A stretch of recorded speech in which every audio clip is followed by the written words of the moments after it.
Shalom, shalom. First and foremost, we want to give all praises and glory unto Yahweh, Ba'ashem Yahushai, Ba'ashem HaKadosh, double honors unto the elders, apostles, great millstone, the elders, great millstone, and of course, peace and blessings unto the hopeful elect, the sincere servants of Yahweh, Ba'ashem Yahushai, serving him in truth and sincerity. Yeah, of course, we're out here again prophesying the downfall of this kingdom, Babylon the Great, which is America. And you got that in the gospel fan and shit. But yeah, we're out here prophesying the downfall of this place. And as we know, very, very soon, of course, that Trump, aka Nero, in reincarnation is in office. And very, very soon, he's already bringing down a lot of things. And we believe that he's going to bring down, it's very possible that he can be the one to mandate the MOTB. That's our hope. And once this MOTB is mandated, this mark of the beast that's spoken about in Revelation chapter 13 and 16, any Israelite camp that's not teaching, what it actually is going to have to admit, or as the elder apostle Dahar says, it's going to be a lot of explaining that they're going to have to do, within that time, man. Once it's exposed, or it's like once it's mandated, they have a lot of explaining to do. Yep. So let's go ahead and get it. So this is Revelation 13 and 15. And he had the power to give life unto the image of the beast, that the image of the beast should both speak and cause that as many as would not worship the image of the beast should be killed. Yeah, of course, the image of the beast is a system. The beast is the EU and the NATO, and the image of the beast, of course, is the laws, the guidelines that the beast is going to come with. That new system, which is ultimately going to be the NWO, which ultimately, it all goes back onto the ancient Roman Empire. We're just in the revival of it. America, which is at the top. And read the latter part. Yeah.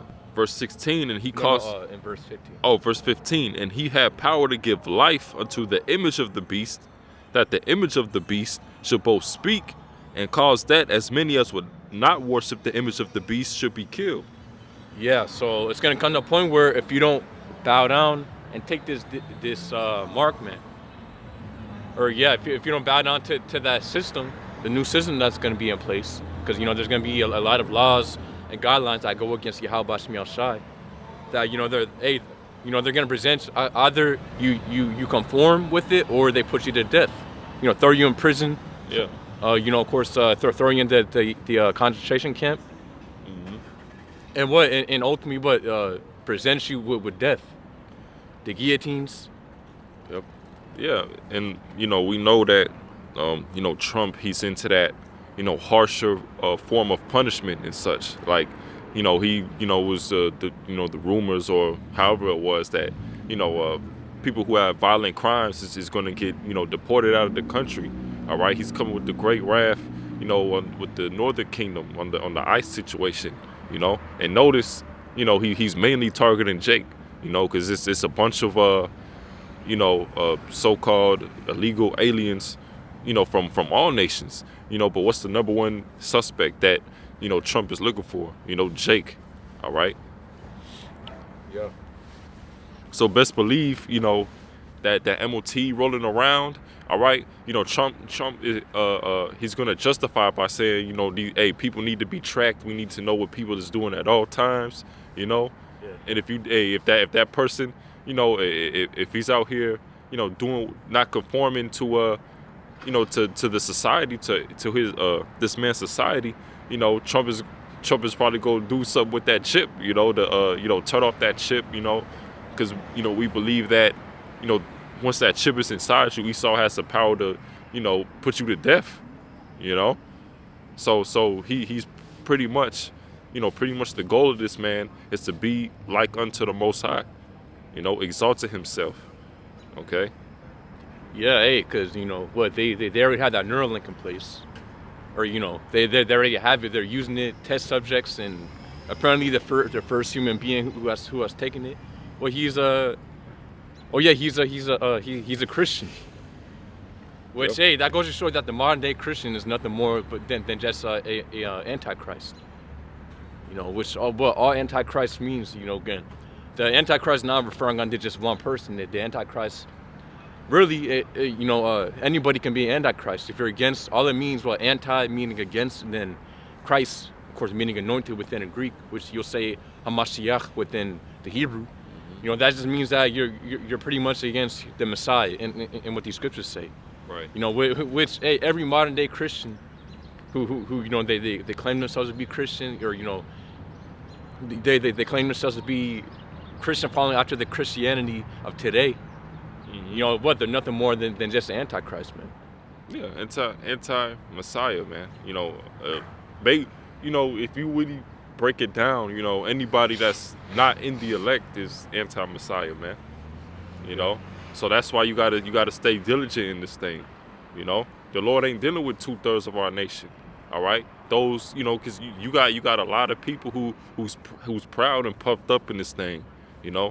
Like that video with the IOIC and the young dude that was cutting them. That was straight pride, man. They really wanted to say, you learned that from GMS, or they the only ones, and they try to put ISUPK in there for some reason, which they got that wrong, because ISUPK, they don't teach the seed hip. All right, but a lot of these groups, like even the name of the Lord, they choose not to even say the name of the Lord, because they have it look like they have a hatred for the GMS. Even though all we're doing is we trying to look out, rebuke. All right, a rebuke is love. It's not to put you down or to make you look, bad or anything. We're supposed to give you the warning. All right, if we're not, we supposed to tell you that you're going off. All right, but if you continue to go off because you're just so prideful, that's on you. All right. Yeah, hey, the word is out there. And it was funny because these guys were literally trying to bring out that one scripture where it says in Sirach, Ecclesiasticus, seek not the things that are too high up for thee, or seek not the things that are out of. Pretty much paraphrasing. Well, let me go ahead and get it so I can read it. Because these guys are. Because these guys are again trying to go around. The truth with scripture, man. Which the Lord's against that, with using the word deceitfully. To give real quick. Yeah, it says Sirach chapter 3 and 21. It says, "Seek not out things that are too hard for thee, neither search the things that are above thy strength." See, so these guys were literally trying to use this to cut to Jake, who came up, who knew that the mark of the beast is what it is, the implant, the RFID chip. They're trying to use that as if it's something too hard, when the scripture literally says what it is. Yeah. You can go into the Greek word and you can literally fully understand what it is, and it's that plain. If you consider yourself a prophet, a teacher, that's like one of the most important prophecies, man. We have to know what the MOTB is. We have to know, it can't be something that's just so outlandish, like something spiritual, an embargo. All right, the white woman. That makes no sense. All right, when you read into the scriptures, all right, it's something physical, and it's something that'll be used like to buy or sell. Okay, you won't be able to buy or sell without it, so it has to be a physical mark. And you got to remember too, Esau, he's a carnal man. All right, the Lord is using Esau, to push the mark. All right, the Lord ain't gonna use Esau to do something spiritual, man. That man is straight carnal. Okay. Yeah. So again, that's why it makes all the sense in the world for it to be the chip. That's exactly what it is. Again, so when you go ahead and read verse 16, and we can go further into it. Verse 16, "And he causeth all, both small and great, rich and poor, free and bond, to receive a mark in their right hand or in their foreheads." Yeah, see? So he calls it all. Causing meaning to mandate. Mm-hmm. So he calls it all, both small and great, rich and poor, free and bond, to receive a mark in the right hand or in the forehead. See? So this is going to be a mandate for all people to take it, no matter if you're rich, you're poor, you're free, you're in prison, or you're whatever. Esau's going to make it where it's mandated upon everybody to take it. Right. So, and it said either in your right hand or in your forehead. So, yeah, so, you know, how can you make someone take Christianity or simply with white women into your forehead or into your right hand? Yeah. And then they try to, you know, they'll try to twist it into some very deep, you know, it's not that deep, man. All right. You seeing it. All right. You seeing the technology that Esau is pushing, the RFID technology, man. All right. We already know about it. Okay. And it's plain to see. If it ain't the C-hip, then what else could it be? You know? Yeah. You can go ahead and get the word. Yeah, let's get it.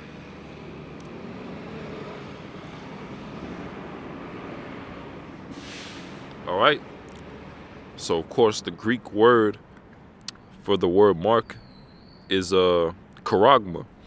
All right. It says a stamp, an imprinted mark of the mark stamped on the forehead or the right hand as the badge of the followers of the Antichrist.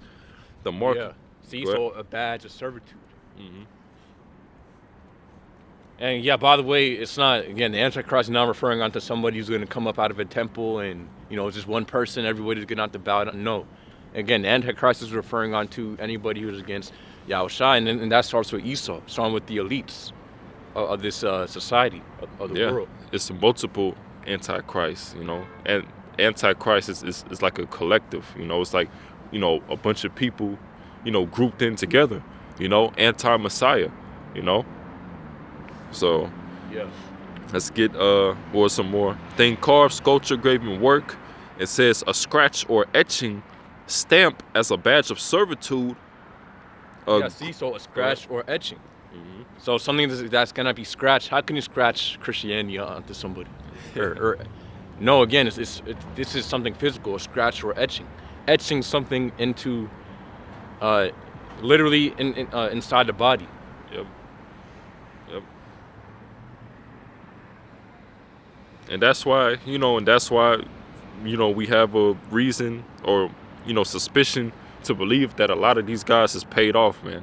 Because you got to know better than this, man. Or a lot of these guys ain't in it for the right reasons, you know?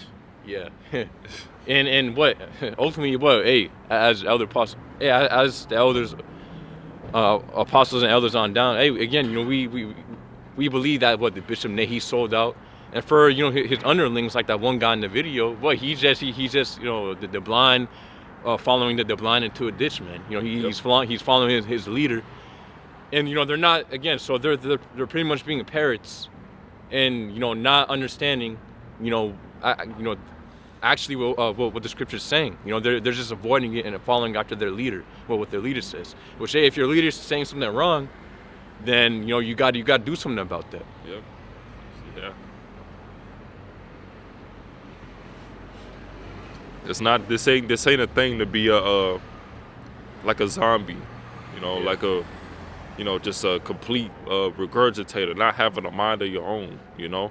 This is, you know, this ain't, and that's what we try to tell people too, you know. You got to know what you're involved in. This isn't something to be taken lightly, all right? This is life or death, all right? You know, you got to think about it like, you know, if I don't have the truth, if I don't believe that this is the truth, you know, then, you know, my salvation is on the line, all right? Can't just be out here just, you know, being wicked, all right, being carnal in this thing, all right, being proud, puffed up, all right, because, you know, it's easy to fall into that spirit, all right? You know, that's why, you know, people want to call us, you know, the boring group, you know, the bum group, you know, whatever.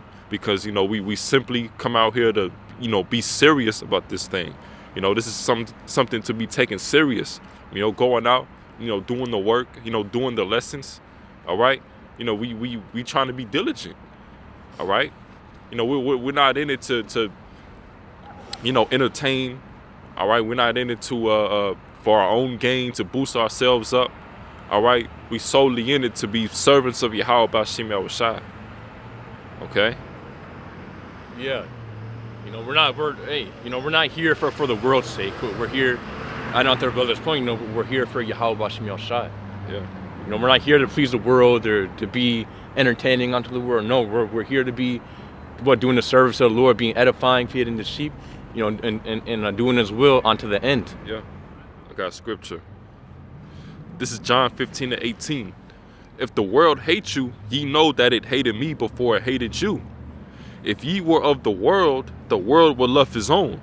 But because ye are not of the world, but I have chosen you out of the world, therefore the world hateth you. Yeah, that's why GMS has the title, you know, the most hated camp in Israel. Yeah, and that's the thing too, because a lot of these groups, you know, they want to kind of, you know, they want to teach in a way that's, you know, comforting to the world, you know, in a way that's, you know, that the world might be able to accept. All right. Well, we don't care about that. All right. We you know, because we already know that, you know, when we come in the spirit of, you know, how we're coming in. All right. That's not gonna change the elect. All right, the elect is gonna listen to the word and automatically know, like, okay, this is the truth. You know, the spirit gonna hit them. All right, but you don't gotta, like, you know, do all this glitz and glamour and, you know, microphone and, you know, walk around in uniforms. And no, we don't. No, that's not necessary, man. You know, try to you know, be light with certain scriptures to you know, appease to women. All right, to appease to the emotions of people. All right, because, you know, of course, there's certain scriptures that, you know, you read and people are like, wait, like, hold on, you know, because these people, you know, they're not used to you know, a righteous standard. They're not used to, you know, reading the scriptures, you know, and fully believing it. All right, you know, because this man Esau, what he's done is he's come and he's twisted the scriptures for his own wicked benefit. You know, saying that the law is done away with, and, you know, only saying reading John 3:16, you know, you can be saved. You know, but when people read the scriptures, you know, this ain't the, you know, a light book. It's a lot to take in, man. All right, and you gotta give it to them 100% raw. Okay, not sugar coated, not lead it up. No, it's black and white. Okay, and we got the scriptures to prove it, and you know, you got to go into the words. All right, you got to go into the definition of words. All right, because we're not breaking this down to how we want to interpret it. You know, we're breaking it down how you know, with the Spirit, of course, first and foremost, you know, guiding us to do it. You know, through you know, the apostles and elders, of course, that we learn from. You know, and the Lord, He gave us that, you know, spiritual discernment. Okay. Yeah, that's right. So you can keep on reading? Yeah, I'm going to read it again. So John 15:19. If ye were of the world will love his own. But because ye are not of the world, but I have chosen you out of the world, therefore the world hateth you. Yeah, there you have it. Mm-hmm. Go on. So you can go back to 13 to 17. Yep. This is Revelation 13:17. And that no man might buy or sell, save he that had the mark, or the name of the beast, or the number of his name. Here is wisdom. Yeah, so that no man might buy or sell. See, so again, so it's going to come to a point where you won't be able to buy or sell within society. You won't be able to make any type of transaction or sell any product within society, man. So if the mark of the beast is Christianity, or for sleeping with white women, then how would that make sense? How would that give you access onto making transactions onto the world? Again, that's completely stupid, man. Yeah. So, you know, but, you know, so what are you going to do? Pretty much walk into the store and claim, professor, you're going to have to believe, or, you know, profess that you believe in Christianity? Yeah. Again, you know, that makes no sense. Esau doesn't deal like that. Yeah, man, and a lot of these.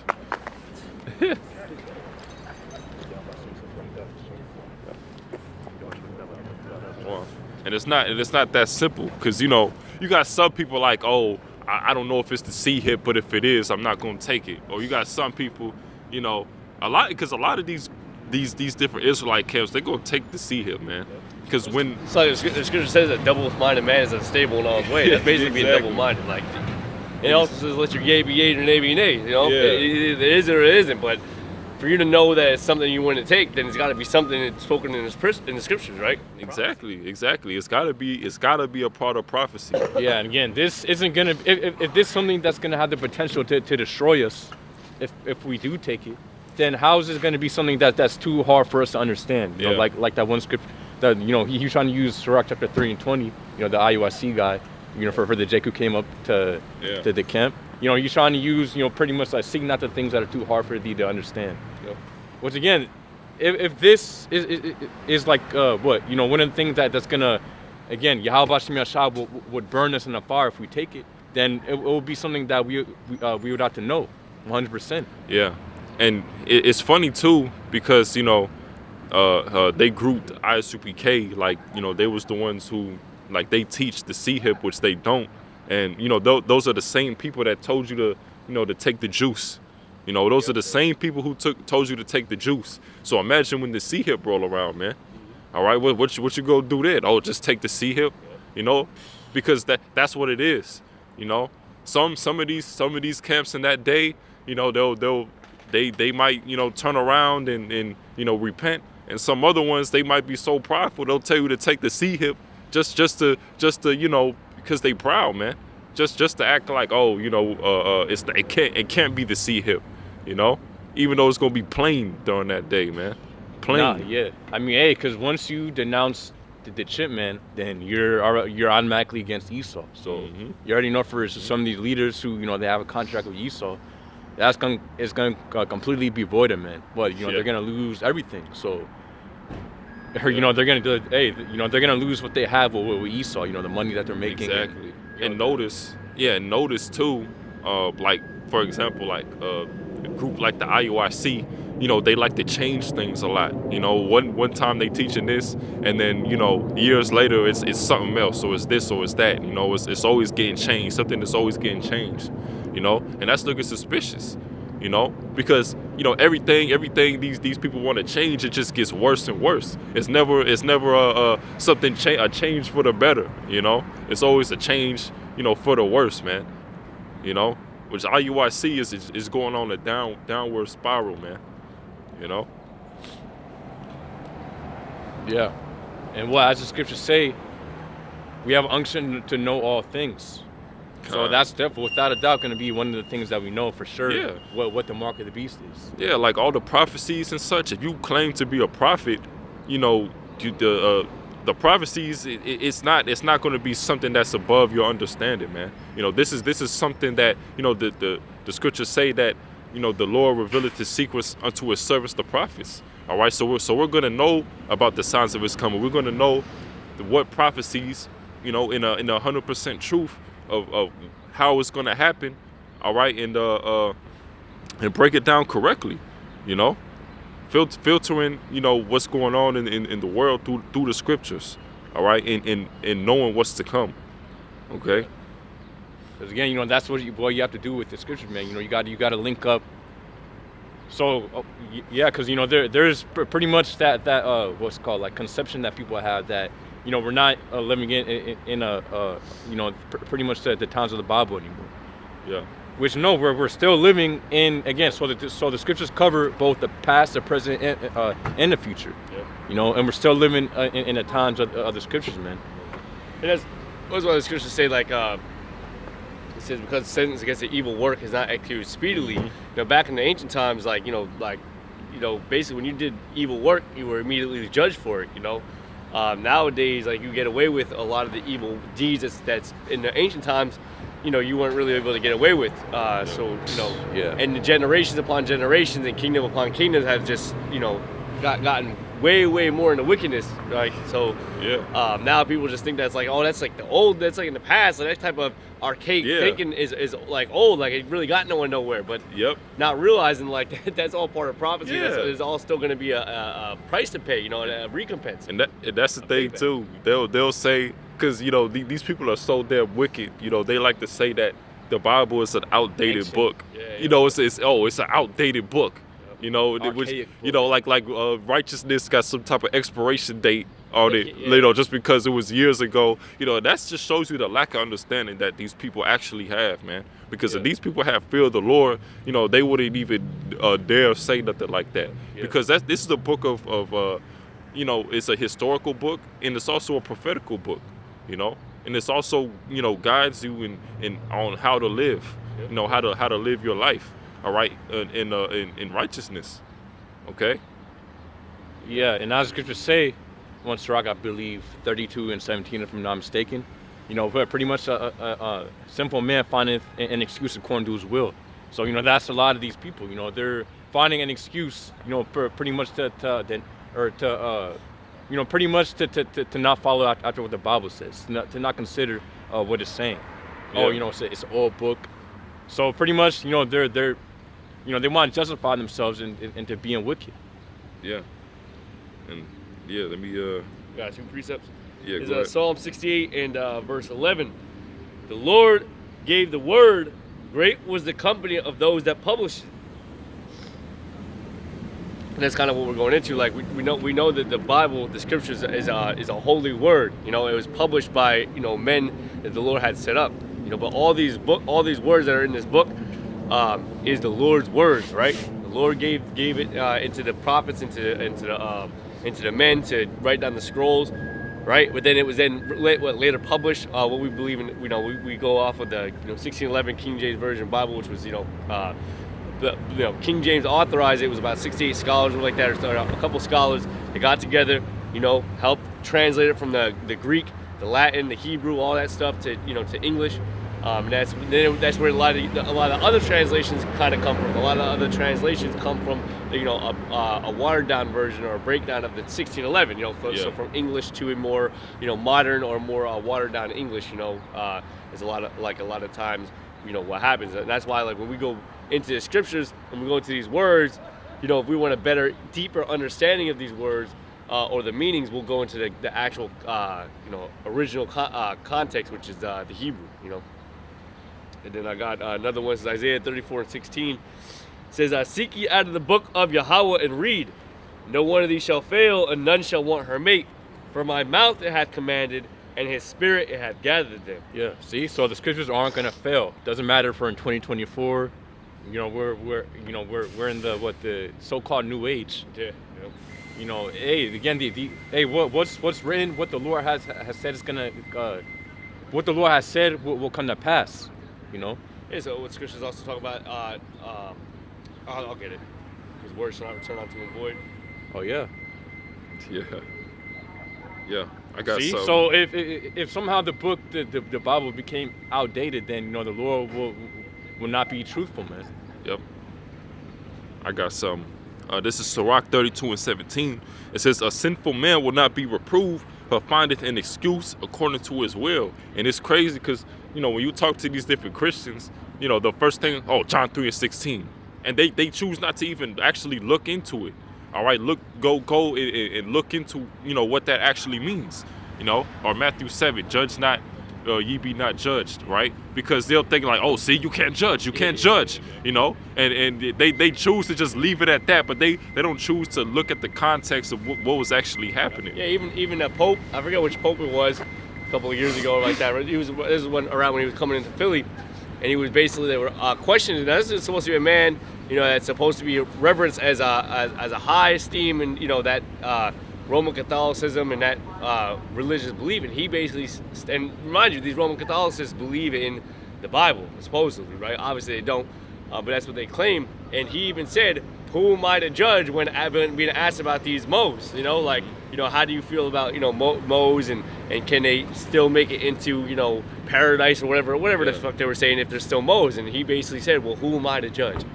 Like, no, that's what you, as a man that's esteemed as a high man and some sort of office, like, that's exactly what you are supposed to be doing. Exactly. You know, they don't understand that those scriptures when it talks about, you know, be not judged and that. Yeah. Now I remember this one guy, this is back in the world. I remember this guy, he's like a high school kid, fucking got tattoos on his arms talking about only God can judge me. Meanwhile, what the fuck you just tattoo on your arm is against the damn scriptures any damn way. Like, exactly. It says no markings upon your flesh. And this guy blatantly just went against the Most High and said only God can judge. Yeah, you're going to judge your right into fucking his wrath. And these people are like, they think they can worship the Lord however they please. The Lord knows my heart and all this, you know. My intentions. Your intentions are evil and wicked because you're like, he says the Lord knows my heart, but when we tell you that you're going off based upon the Lord, they don't want to hear that. Exactly. You know? Yeah, but the scriptures say judge righteous judgment. So we're commanded to judge, but we have to judge righteously according to the scriptures, man. You know, that's exactly what we do as prophets and as teachers. Boy, we use the scriptures to judge. Yeah, and you remember the scriptures talk. You know, it basically says like if you're going to judge, remember that you're also being judged. You know, I'm not going to sit here and judge this brother about all the things he's doing wrong. Well, I'm also doing a whole bunch of things wrong, you know, and then that way, just so I can make it look better for you that I'm doing everything right. That's like, the whole point. Yeah, that's not the way to be. Yeah. You know? Like I think even later on in that chapter in Matthew 7, you know, about the wicked scribes and Pharisees, you know, do as they say but not as they do. So it's like that's all it was about. And that's what these Christians don't like take into context of these religious nut jobs. They don't take into consideration like the context that was going on, the reason why that was being said at that time, because there was a lot of guys going out there talking about how righteous they were, not because they were trying to seek righteousness or validation from the Most High, but because they were trying to seek righteousness and validation through men. It says that's why it says don't be man pleasing, because that's what they were doing. They were saying being pompous and going on the heights and praying and being like all this glorious and so-called righteous in the sight of men. But meanwhile, behind closed doors, they were doing all kinds of wickedness. And that's exactly what these different Israelite camps do, because they'll claim that they keep the law to 100%. 100% keep the law, and we know damn well that's not even true. Just based off the fact that you wear a belly shirt garment with mixed fabrics, that's easily. So that's already being a hypocrite, So. They're definitely, the wicked scribes and Pharisees, coming back to this in this day. So, yeah, and then for that's funny because for that one Jake who pretty much came up to the camp, to the IOIC camp, he was bringing out the mark of the beast and stuff. They try to bring out they're trying to mention where's his fringes and this and that. And then I was watching the other apostle Tahar. He was saying, all right, so where's your phylacteries, man? They'll take one easy part of the law to fulfill, and then wear it like a badge of honor. And it's like, well, what about the other 613 commandments? Like, where's that same energy to push that? And if you want to be the man of the law so bad, then why are you not, really pushing all the laws? You want to basically be this over-righteous in one area of the law, but you're trying to be over-righteous in all the areas of the law? Like, come on, man, stop it. That's it. Stop it. That's all it is. It's just eye service. Exactly. That's what it's coming down to. Like, because in those areas that you're being, over-righteous in, just makes you look, I guess better to people or something like that or whatever. Like, oh wow, they all in uniform, they all in unison, they all walking, marching in the streets. They're with the Nation of Islam, and they're doing protests and you just want to look the part for the world, and that's what we went into as well. We want nothing to do with this world. We want to be excluded from this world, man. And in turn, we're gonna have to be hated by this world because this world hate Yahweh Shai. It's that simple. We're not gonna sugarcoat our doctrine, for the emotions of these people, for the emotions of women or emotional jakes. All right, we're gonna give it to you 100% how the scriptures say it. All right, because the prophets of old, they wasn't wasn't doing that, man.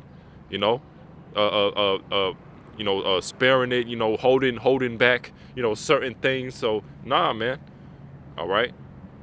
Now, when the Gentiles, of course, the Israelite foreigners came in, it was certain, laws that was like, okay, when you come in, as a start, keep this, don't be worship false idols, don't be abusers of men, things like that. All right. So, yeah, read this real quick. It says 1 Corinthians chapter 10 and 23. It says, all things are lawful for me, but all things are not expedient. All things are lawful for me, but all things edify not. Yeah. So, so right here it's saying what? Of course, so what? Keeping the law is good. And again, we keep the law to the best of our ability.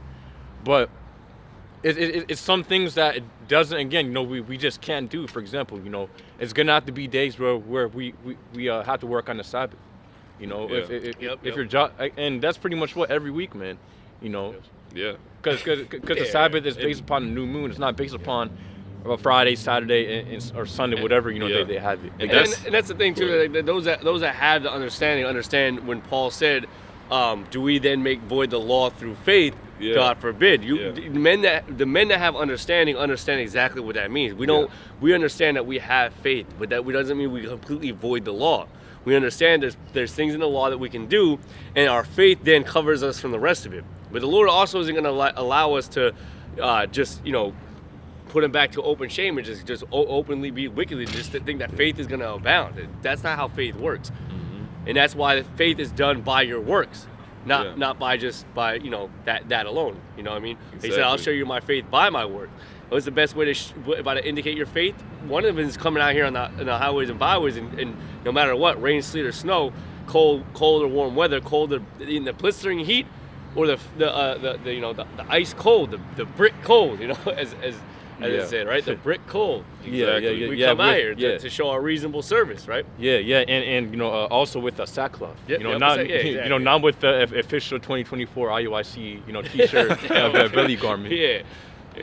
Just off the fucking And that's and you know what? The new merch is dropped, 2025 merch is dropped. You gotta make sure you get it. If you don't get it, you're out the camp. And it's crazy because you know when you think about it, you know these people do anything to make it seem like they're keeping the law, like the belly shirt garments, even though it got, you know, mixed fabric. You know, it's not clothed down to the foot. You know, even with the Sabbath thing, you know, saying it's Friday to Saturday, or Friday sundown to Saturday sundown. You know, because it's way easier to, you know, call off on Friday to Saturday instead of every new moon. You know, so it's just another way for them to, you know, look like, oh, we're keeping the law, and you know, so. I'm going to go back to this. It's Isaiah 55:11. It says, so shall my word be that goeth forth out of my mouth. It shall not return unto me void, but it shall accomplish that which I please, and it shall prosper in the thing whereto I sent it. Yeah. See, so right here, and what? There's still scriptures, you know, there's still prophecies that haven't been fulfilled yet. You know? So what the Lord literally said that nothing shall return unto him void. Everything they has said will come to pass. So what does that mean? That means that the scriptures, what? We're still in biblical times unto this day. You know, because what? There's still some things that haven't happened, and there's still some things that are, or you know, there's prophecies that are being fulfilled as we speak. So that shows you that again, we are in the times of the scriptures, and what the Bible still applies 100%. Yeah. I got another precept. Because the thing too is the issue you're gonna have. Is you have a lot of people that just are kind of like living still in their pleasures because they just think that nothing's gonna happen. They got what's it called, that normalcy bias, right? Nothing ever bad happened, so nothing ever bad will happen. That's what the basic normalcy bias is. You're so biased to everything being normal, and that's why when pandemonium hits or when the craziest thing hits, like, they're like, oh, and in all my years I've never seen something like this. It's crazy. It's like, you know, they start losing their mind and stuff like that. You know, they would have never. It's something you see in the movies. It's okay. Where do you think they drive this you know, this motive and these narratives from the movies, from real life, man?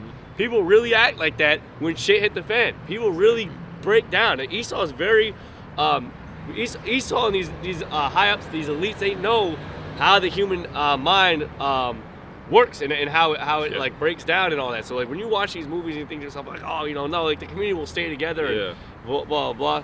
I mean, shoot, even down to like, what was that movie? Damn.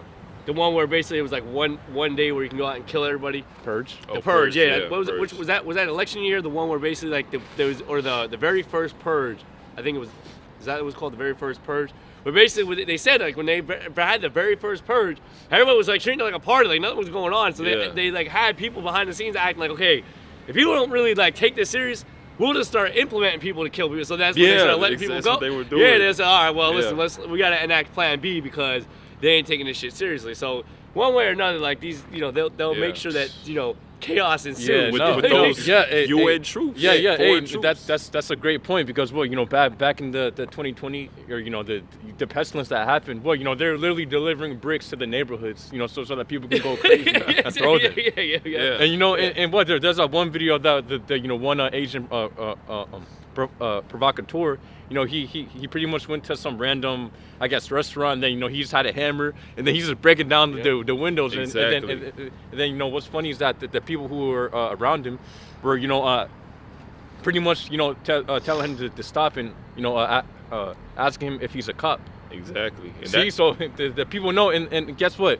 Come to find out, I think maybe a few hours later, a couple of days later, it came out that this dude was a cop, man. Yeah. You gonna say something?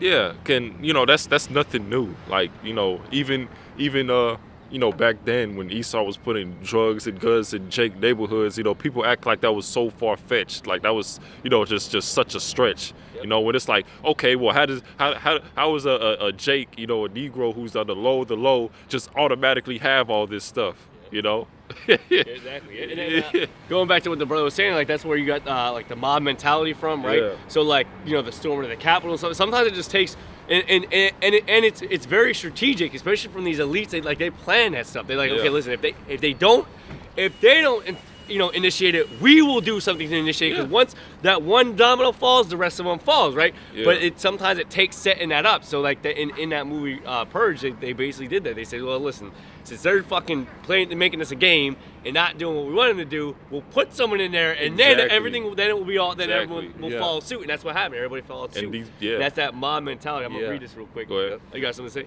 Oh yeah, no, I was about to say, that's why, Esau wants to call a man-made famine, man. Yep. Hey, as soon as he calls it famine, then the animalistic nature of people start to come out. Yep. This is mob mentality. This is also known as herd mentality. It's a psychological phenomenon that describes how people are influenced to act like others in a group. It can lead to people losing their sense of individuality and doing things they wouldn't normally do. Perfectly put. Because the scriptures go into follow not a multitude to do evil, to do evil, right? So if let's say today we have a purge and everybody just partying and cooling or whatever, and Esau get this guy and he just starts shooting a bunch of people, everybody else just gonna start shooting everybody. That's just the minds of these people. These people follow anything that Esau puts forth. These people want to be followers. Whatever's trending, whatever looks cool. These people will get involved in it, man. And the majority, okay, a good portion of these people are just fucking wicked and evil. So when wicked and evil is happening, they're quick to join onto it, and especially you fucking niggas and spicks, man. Y'all quick to do some damn evil, malicious acts. Fucking there'd be a flash mob. You start seeing a whole bunch of people ransacking the place, and next thing you know, these niggas all up in there too. Like, oh shit, let me join up in there. I'm gonna get some free stuff my damn self. Right. Wasn't there just a flash mob? Well, that happens all the time in Philly, but I think they, what was that at where they ransacked the Foot Locker and stuff like that? I think it was like back in 2020. Oh yeah, that was back in for George Floyd. Yeah. It was around that time. Yep. Yeah. And then like this is like low level, but I remember I was on in Philly on a balcony. And the road was closed, and everybody had to go the one way, but the one way kind of like really made you like kind of like go the way you didn't want to go. Yep. So it was funny, like it would happen in waves. Like the one person would do something right, and at the third car, so like they would then just say, you know what, fuck, I'm literally like they would go down the one way. Once the one person went down the one way, which obviously was illegal, everybody else followed suit. Exactly. Like fuck, if this guy's doing it, I'm gonna fucking do it. Exactly. But then it would be like a pause where like. Maybe when cars would come in and you'd have the same thing where someone would do the right thing, and then one guy's like, yeah, I'm not fucking doing that. And then everyone else, after that one person did it, it's like, fuck, I'm gonna do it too. Like, fuck it. And you see that day to day. Same thing happen to me too. Exactly, yeah. So that mob mentality and like that Esau studies that type of fucking behaviors, man. And the elites, they know that type of behavior, so. Yeah. Are you gonna say something? Yeah, like, you just see that every day. Like, even something that could be as harmless as if you do it, I do it. Yep. Or whatever, whatever the case may be. It don't have to be something that's like, completely wicked. Yeah, but that's just, people want to see somebody else do it first, to feel comfortable doing it themselves. So yeah, and that's why, like, when you're growing up, the common freaking proverb that your parents say is, well, if your friend jumps off off a bridge, you're gonna do it. Exactly. But the thing is, like, yeah, a lot of people are. And a lot of people are gonna jump to their death, man, because like that's why it's so easy to follow. That's why so many people followed suit with that shot, this Ciroc, because the reason why is because there was so many their influencers doing it. You know, they were singing about it and stuff like that. So if your friend got it, and then they were trying to make it seem like, damn, you don't got it, you're the crazy one. You know, so like. It's gonna be that same way when that RFID CHIP come up into play. It's gonna be like, damn, you don't got it. Like, you don't got it. Like, look at all this stuff I can do. Like, look how easy life is because I have it. Like, oh, you telling me you willing to not put food on the table for your family because you don't want to take they gonna try to get into your emotions, man. They gonna that's how it's gonna be. You know? That's why that's why it's called the hour of temptation, man. Because it's gonna be the greatest temptation of all time. There you go. Woo. Yeah. I do have a precept. I forgot why I was gonna bring this out. But it's because it was going more so into like how people are now. Like they really got that normalcy bias and stuff like that. Like nothing bad's gonna happen. It's kind of. I got something for that too. And like. You basically had that in the times of Noah, right? And that's prophesied in the book of Matthew that's what's going to happen in this day and age. So you have all these people walking up and down and just living their lives as normal, right? Exactly. You got the big game coming on tomorrow. That's what everyone's concerned about, especially in the fucking city. Especially in this city, in Philly. Which, which we already know, like these fucking fans are lunatics. The Eagle fans are lunatics. And the last time they won the Super Bowl, they burned the fucking city down back in 2017. You know, I remember I let my dog out in the apartment after the Super Bowl win. I started hearing fucking gunshots going off, and sirens. Yep, it's time to go back inside. No matter what happens tomorrow, stay inside. If they lose, they're going to tear it up. If they win, they're going to tear it the hell up, man. Literally, I'm saying it now, like, no matter what happened. I'm really hoping that, because we know there's also the whole saying with the Chiefs and the refs and stuff like that. Eagles fans, you don't know what they're fucking capable of. So they can easily have it to where, a ref makes a questionable call, and then the freaking Eagles fans storm the field and just start killing everybody. I don't know. Anyways, anything can happen. People's emotions are very freaking finicky right now, and all that. But the thing is, a lot of people are pacified by this. What's that called?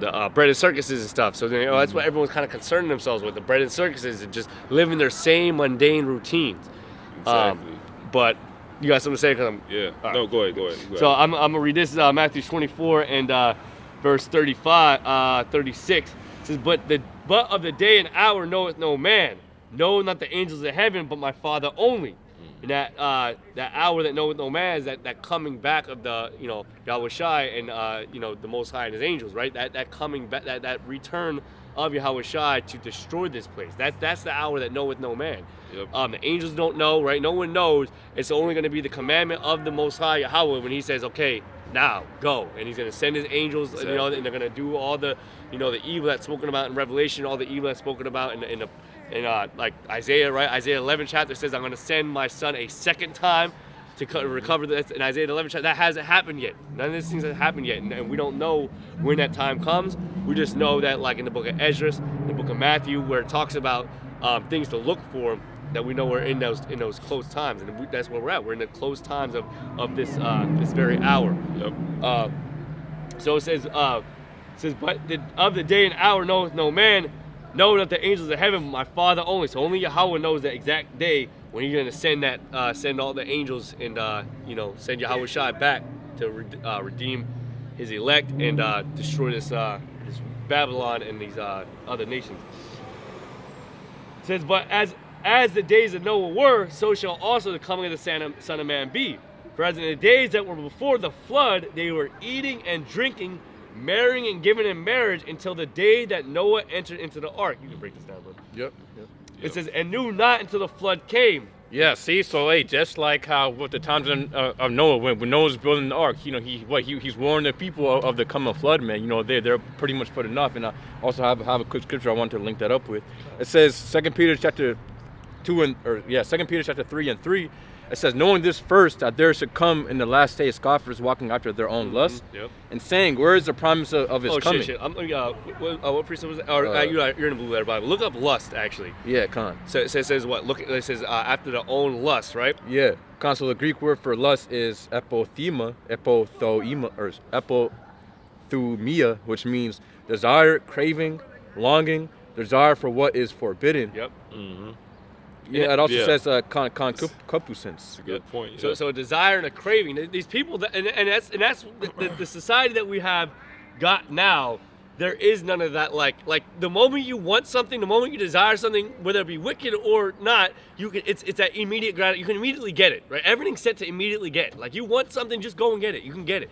And a lot of things that these people want is wicked, and they can just go out and get it. Like anything that they want, they can just they can satisfy their lust.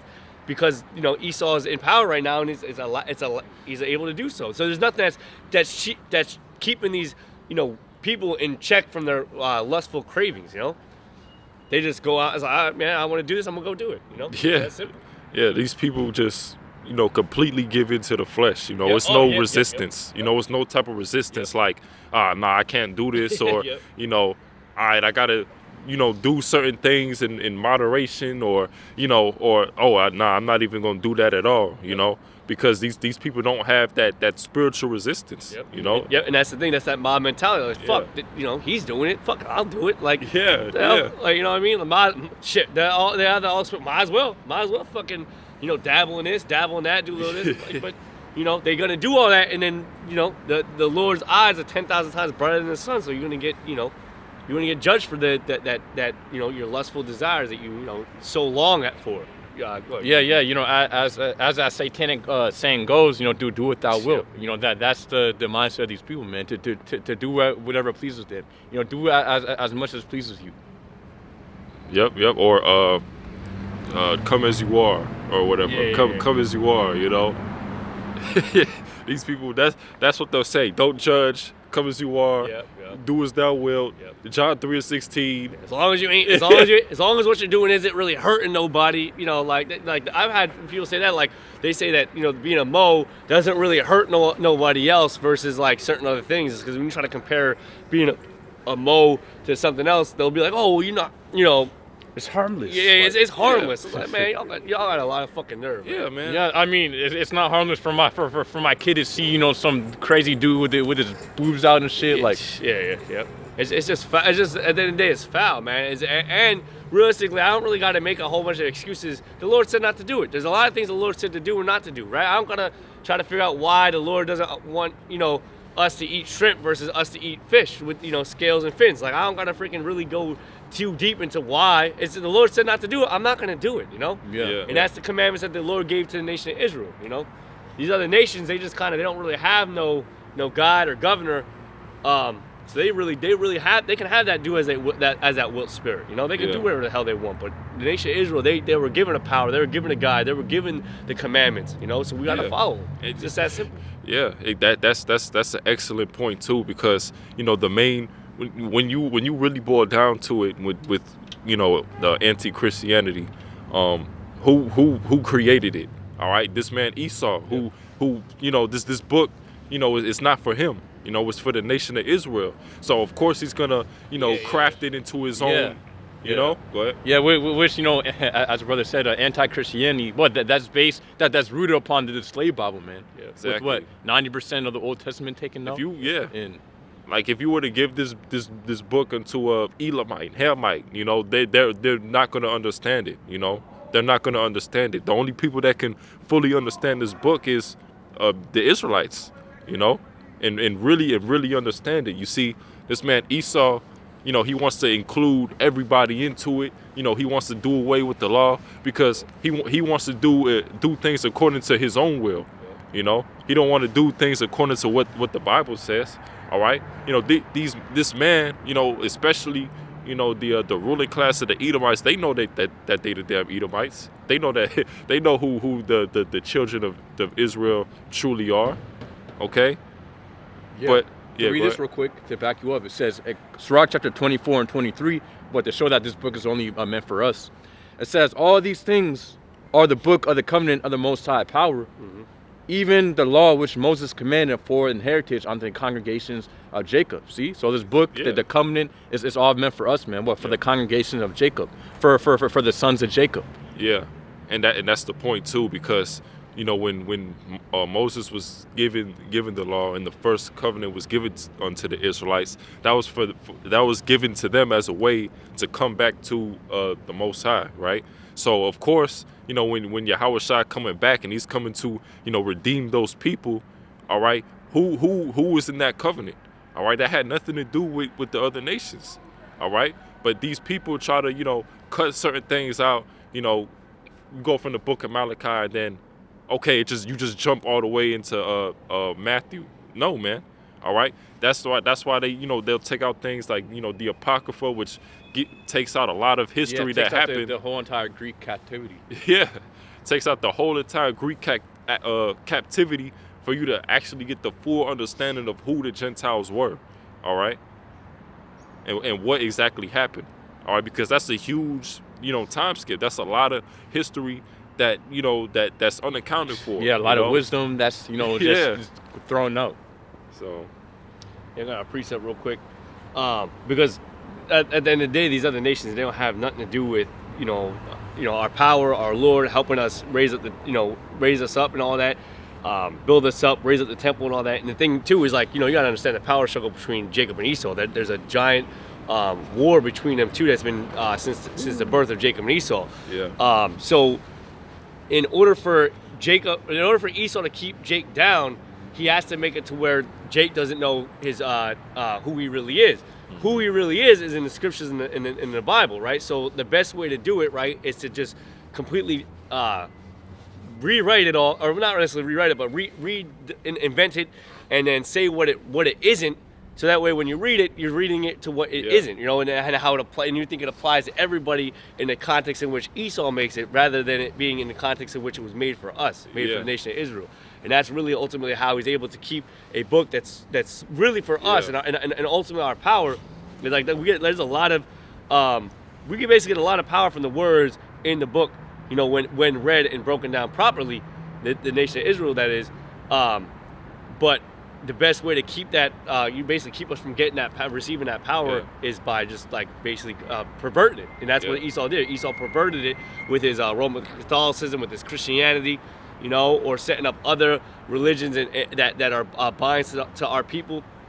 But that's what it comes down to. The best way to keep us from really knowing who we are. It's like, you know, like certain like movies and stuff like that, they show that, like, you know, a once powerful person loses their power and they don't really know, like, well, where it comes from or how to get it back, you know? Yeah. That's where our power lies. Our power lies in the words of Yahweh Shema Shai. And, you know. Yeah. I got a precept. Yeah, I got a precept. Actually, I got one too. Oh, go ahead. Go. All right, yeah. Let me get it. This is the book of Ezekiel 17:24. And all the trees of the field shall know that I, the Lord, have brought down the high tree, have exalted the low tree, have dried up the green tree, and have made the dry tree to flourish. I, the Lord, have spoken and have done it. And the point I wanted to get from that is, like, you know, of course, Esau, who represents the high tree, Jake represented the low tree. All right, it's like a seesaw effect, right? This man, in order for this man to stay in power, he has to keep the Israelites down in that state. All right, because once the Israelites, you know who they are and come back into their power, you know, this man know that he's through. You know, so in order for this man to stay up where he is, you know, he has to push that spirit of deception, right? You know, to keep, you know, the Israelites down, because he knows that, you know, our power lies within, you know, Yahweh B'Shem Yahushua in the scriptures. You know, having that connection with Yahweh B'Shem Yahushua. So. Right. That's why there was so much so much time of slavery that Jake wasn't allowed to read the Bible. They weren't allowed to read certain things. They had to learn the plantation Christianity. So to keep Jake down as much as possible, to keep them docile. So that there was no uproars. And then once generations upon generations passed, it was a little bit easier to let Jake kind of roam so-called free, but then keep them, in a mind type of slavery, right? So now the majority of our people are in slavery, but not in chains, just slavery of the mind. The illusion that they're free, the illusion, that they can be at the same level as the guy next to him, which is some Edomite or like that. Mm-hmm. All while they're inside Esau's world, man. Esau's world, and you know, you cannot be completely independent without Esau. You have to, in some way, shape, or form, if you want, like, let's say a guy like Jay-Z, you got to completely sell out to get to that level as a Jake, you know. Yep. And that's the thing, is like what Esau managed to do was take Jake and basically make you fight for a crumb.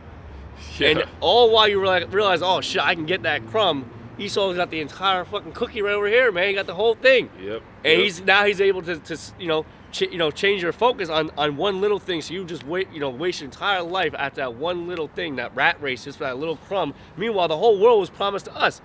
But Esau's through all his programming and all that, and through generational slavery, you don't think that you can attain the world. Mm-hmm. And that's why even Ezra said, how long shall this endure? If the world was made for our sakes, how long shall this endure? Our people aren't answering that question no more. They just living life the way it is. Like, nah, man, I gotta get this bread, and I'll be straight. No, we're trying to inherit the world. This is a precept real quick. It says this is Ezra 4:1. It says, now when the adversaries of Judah and Benjamin had heard that the children of the captivity builded the temple unto Yahweh, power of Israel, then they came to Zerubbabel and to the chief of the fathers and said unto them, let us build with you, for we seek your power as ye do. And we do sacrifice unto him since the days of Esarhaddon, king of Assur, which brought us up hither. But Zerubbabel and Jeshua and the rest of the chief of the fathers of Israel said unto them, you have nothing to do with us to build an house unto our power. Mm-hmm. But we ourselves together will build unto the Lord Yahweh, power of Israel, as King Cyrus, the king of Persia, had commanded us. So the Lord, they told him straight up, you have nothing to do with us, man. You have nothing to do with building a temple unto our power. No matter what, no matter what you say, if you're following him or not, because at the end of the day, the Lord is really dealing with the nation of Israel only, So it's us. It's up to us to make sure that we're following the commandments and doing what's required of us to do for the Lord, because it says, it says, you only have I known of all the families of earth, therefore I will punish you for all your iniquities, Yep. All the hell we're catching right now is because of the iniquities that we have done, Exactly, and that's why, we're in the state that we're in, the lowest state that we're in. That's the reason. It's a punishment, all right, because we were the ones, that was going off, all right, the nation that the Lord was dealing with, all right. What happened if we were to break the covenant that we was given? The Lord laid it all out in Deuteronomy, the 28th chapter. Okay, that we would it would be a falling away, that we would be in slavery. All right, that we be took to a land that our forefathers never knew. All right, worshiping different idols and such. All right, so this is all prophesied, and the only people that links up to is the so-called blacks, Latinos, and Native Americans today. You got something? I appreciate it. All right. Yeah, I don't think I finished. Or it goes in the same point. Yeah, so yeah, you can keep on. Where were you in? Where were you at? Verse 4. Yeah, I'm actually gonna jump to Luke. I was in Matthew, but I'm gonna jump to Luke. It says roughly the same thing, but Luke kind of like goes a little bit deeper into it. So I'm gonna read Luke 17, and I'm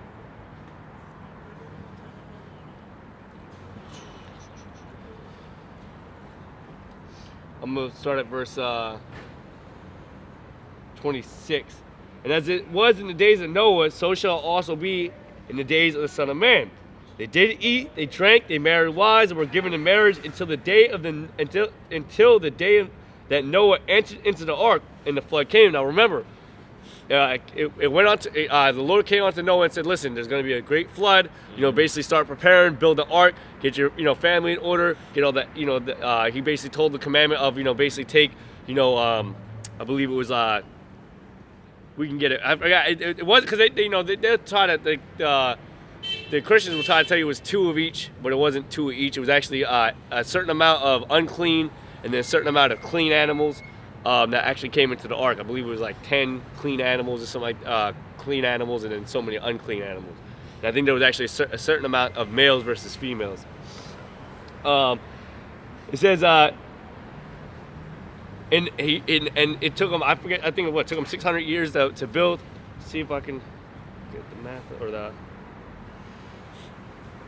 Yeah, 7 of each clean animal. Yeah, okay, there's like male, and his female says 2 of each, or 2 each of animals that are unclean. Yeah, so they'll say, oh, it went 2 by 2. No, it was actually 7 clean animals. Yep. And why would you need that many clean animals? Because those are the ones you could eat. Mm-hmm. And then the unclean, you know, they obviously had, they still have their purpose. They're just not supposed to be eaten. Yeah. You know? Yeah, because you know that's the balance. Yeah. You know? Yep. Oh, Slack. 50 to 75 years. I don't know what Slack is. So it took, they say roughly around 50 to 75 years it took. God. Well, I don't know, cause let me see, cause that. Yeah. Well, how long was Noah out there preaching? Like about 100 years, right? Well, cause that's what they said. They said it was 120 years of 120 years. Yeah, but historians will try to say, I guess they're trying to say that like it didn't take him the full 120 years to build it, but he was still prophesying for that time. Exactly. So, and that's the point. The point was like that whole time he was prophesying that it was going to happen, and these people just went about their own business. But yeah, and that, you know, Noah was a representation of the elect during that time. Yeah. All right, it was also known as the first death. All right, and here we are. We're coming into the second death. All right, but this time it's going to be by fire. All right, and you know, we're us. You know, we're representing that you know, hopeful elect, right? Lord's will, right? Coming in and giving these people the warning. You know, telling them that they're going off.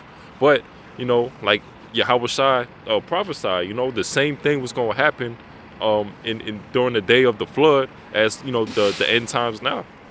Yeah, and of course for our people, you know, because the heathen, they're supposed to be going off. Yep. Well, as the scriptures say, what? Praise see, what? The scriptures say to go speak unto the house of Israel and to warn them from me, in Ezekiel. Yep. Okay.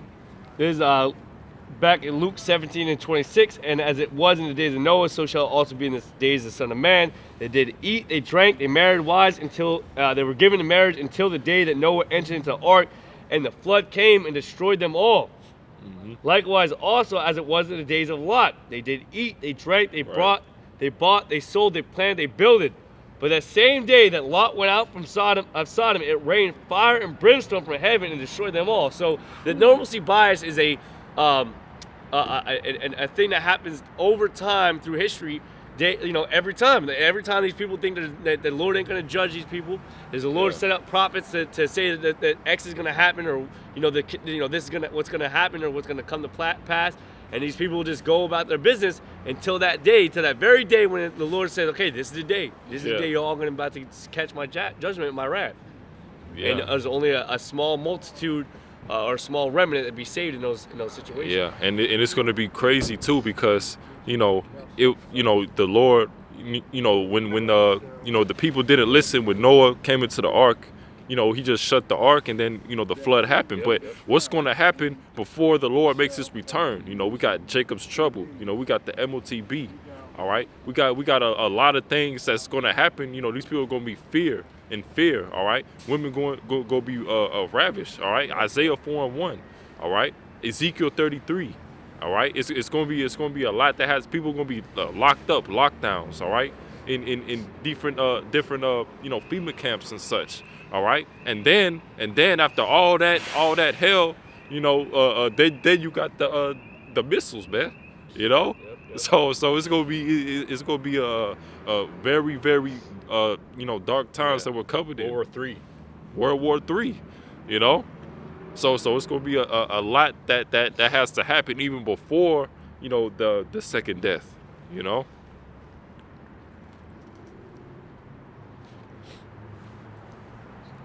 So I can read this real quick. It says 2 Peter chapter 3 and 4, and saying, so we can read it verse 3 again. It says, 2 Peter chapter 3 and 3, knowing this, that there should come in the last days scoffers walking after their own lust, and saying, where is the promise of his coming? For since the fathers fell asleep, all things continue as they were from the beginning of the creation. See, so a lot of people, they have that mindset, nothing has happened. It's not going to happen in my generation. It's going to, so here's the thing. I believe that the end, the end is coming, but it's not going to be in our generation. Yeah. That's what they say, because the people are so wicked that they want to live it up, they want to enjoy the career, they want to enjoy what they got, and then they want the end to come. Yeah, you shouldn't be in that mindset. You should be like, no, man, hell no, man. I want Yahweh to come back. We hasting in this coming.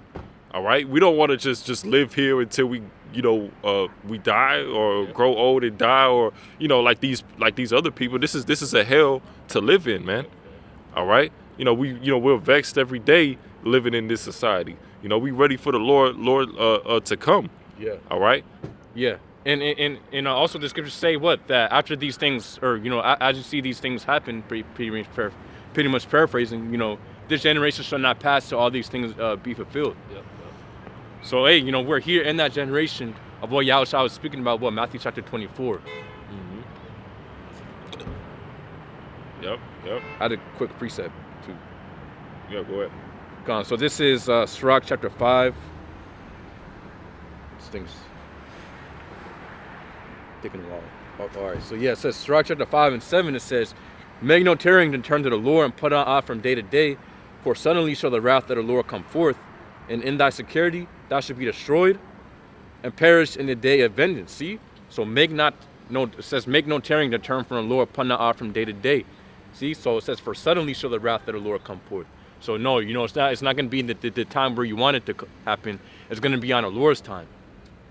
See, so that's why it's important. And as the brother just read, within pretty much we don't know the day nor hour where Yahushua is going to come back. So it's important that we get right now, or we get right as soon as possible, so that we're kind of worthy once Yahushua does come back, which is going to be suddenly, and it's going to be unexpected. Right. And that's why we're supposed to watch for the signs of His coming, because it's going to hit these people unexpectedly. All right, but in the spirit, we're going to be ready. All right, that's the whole point. We're supposed to take advantage of this great grace period. All right, we're supposed to build ourselves up spiritually, because we know the heaviness of the times that's about to happen. All right, that's currently happening. We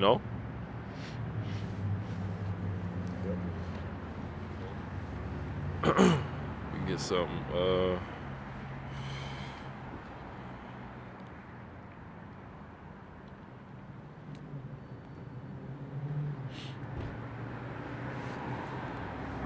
I can keep on going too. Yeah, go ahead. It says 2 Peter chapter 3 and 5 now. So it says, "For this they willingly are ignorant of, that by the word of the Most High the heavens were of old, and the earth standing out of the water, and in the water, whereby the world that then was, being overflowed with water, perished." Yeah, willingly ignorant. You got the saying in this world, ignorance is bliss, right? You don't want to know of the wickedness and the bad things that's happening, because it gives you a peace of mind, man. Yeah. Yeah, where that quote comes from, the Matrix, where pretty much the guy, he wanted to eat that steak, or pretty much what he wanted to be unplugged. Yeah.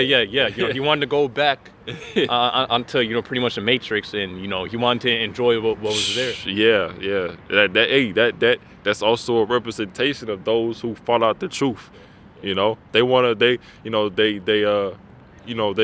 probably was in it for like a few years, and the spirit just left them, and they just said, like, I'm just gonna go back into the world. Yep. Ignorance is bliss, man. They go back to just being blind, man. But it's like, listen, like, it's just easier to fucking just live in that that blindness, and that's what they do. They kind of go back into the world, and it's not a good spot, because like when shit really do start hitting the fan, and like realistically, like, you might even have some memory of the Lord and of things that's going on. Like, some of these guys probably like go back into the world and think, well, like, I can just go back to the Lord back then. But like, then that's when you're going to be seeking after the Lord and praying upon the Lord, or whatever like that. And the Lord is like, when it says some shall say, Lord, Lord, and then he's going to say, I have not known you, and that's what it's going to come down to. Remember, the Lord is a strong tower, the righteous run to it and are saved.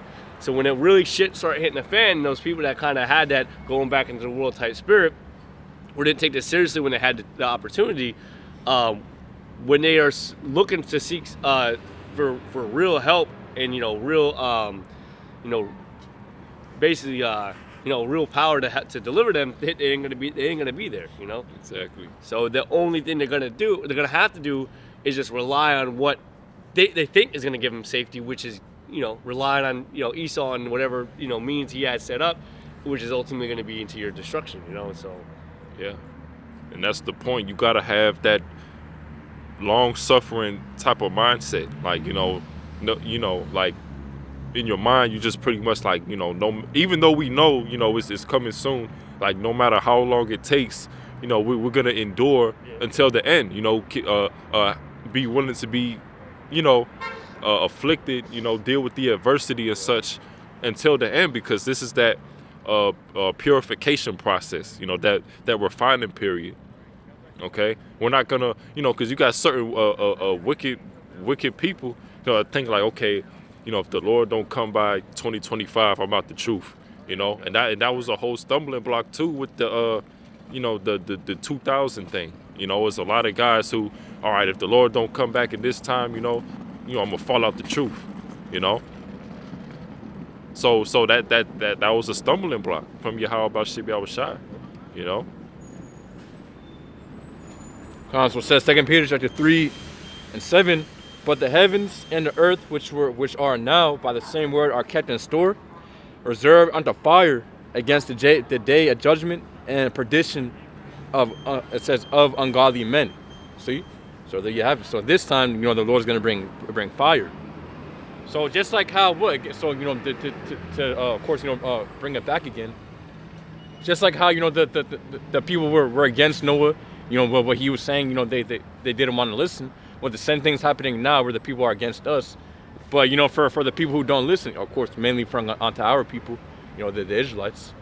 Yep. For our people who don't listen, guess what? They're going to be reserved onto that fire, And once Yahushua comes back, we're going to be delivered in those new arks. Or, new ark was going to be the chariots, Mm-hmm.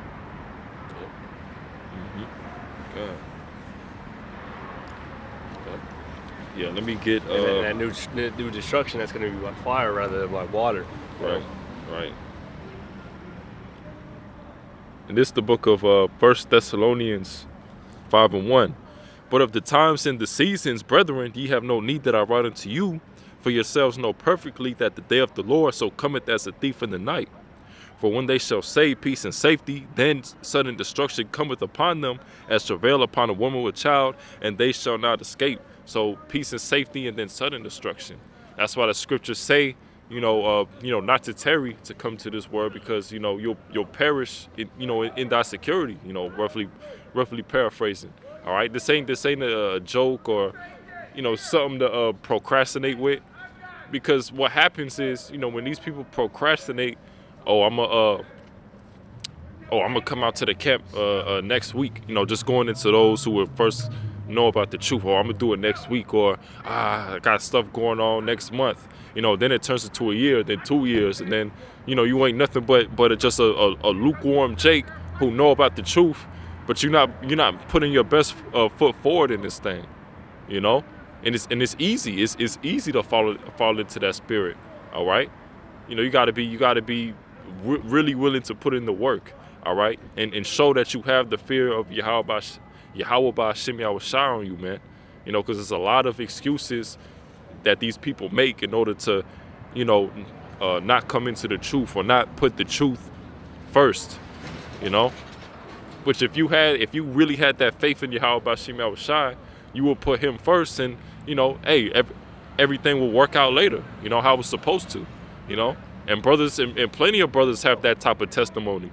Okay, it may have been a good paying job. A brother had to have a brother may have had to leave a good paying job because they had to work on Saturday, or it was something that would conflict with the truth. And then the Lord will come back and give you a better job, or give you put you in a situation that works around you being in the truth, So. Yeah, Jake demons today, man. Just loud, man. Bro, I think that's the same dude. Yeah. You remember? What same dude? The one dude who came up to the camp with a girl and shit, like, Where's he at? He's right. That's the nigga with the beanie.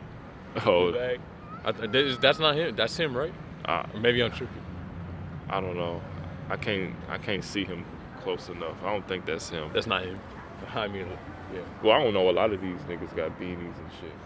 Yeah. They be acting the same. Exactly. They got the same. That's the problem. Spirit. They got the same fucking demon. You know. The same demon on there. Hopping like, I swear, man, there's like a demon around these squares, exactly. like hopping on. Yeah, that demon is like just like a hot potato on these niggas, man.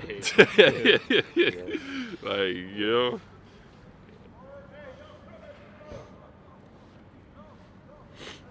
God. Yeah, but it says, but ye brethren are not in darkness, that day should overtake you as a thief. Ye are the exactly. So we're not in darkness. Why? Because we have this truth. But for the rest of the world, they're in darkness. So you not having this truth, as the scriptures say, Proverbs chapter 21-16, pretty much those who wander out of the way of understanding are in the congregation of the dead. Shall remain in the congregation of the dead. Yes, shall remain in the congregation of the dead. So if you don't have this truth, then that means you are spiritually in darkness. Yep. But since we have the truth, we have the light, we're not darkness. You can go ahead. Yep. Verse 5, ye are the children of light and the children of the day. We are not of the night nor of darkness. Yeah, there you have it. See? Yep. Go ahead. It's like you can read it again. Verse 5, ye are all the children of light and the children of the day. We are not of the night nor of darkness. Yeah, why? Because we have the wisdom, knowledge, and understanding of these holy scriptures. You know, so the wisdom, knowledge, and understanding is that light, and we have it. You know what to know. You know what to do and what's gonna take place. You know, and also to understand what's taking place. You know, pretty much within these times. Well, again, that's as scriptures say in Isaiah chapter 33:6. Wisdom, knowledge shall be the stability of thy times, and a strength of salvation. Basically paraphrasing. So hey, you know the wisdom, knowledge, and understanding that Yahweh Shemi has given us has taken us out of that darkness. So that again, you know, we'll know what to do within these times. Which is to rely upon Him. Yep. So yeah, keep on reading.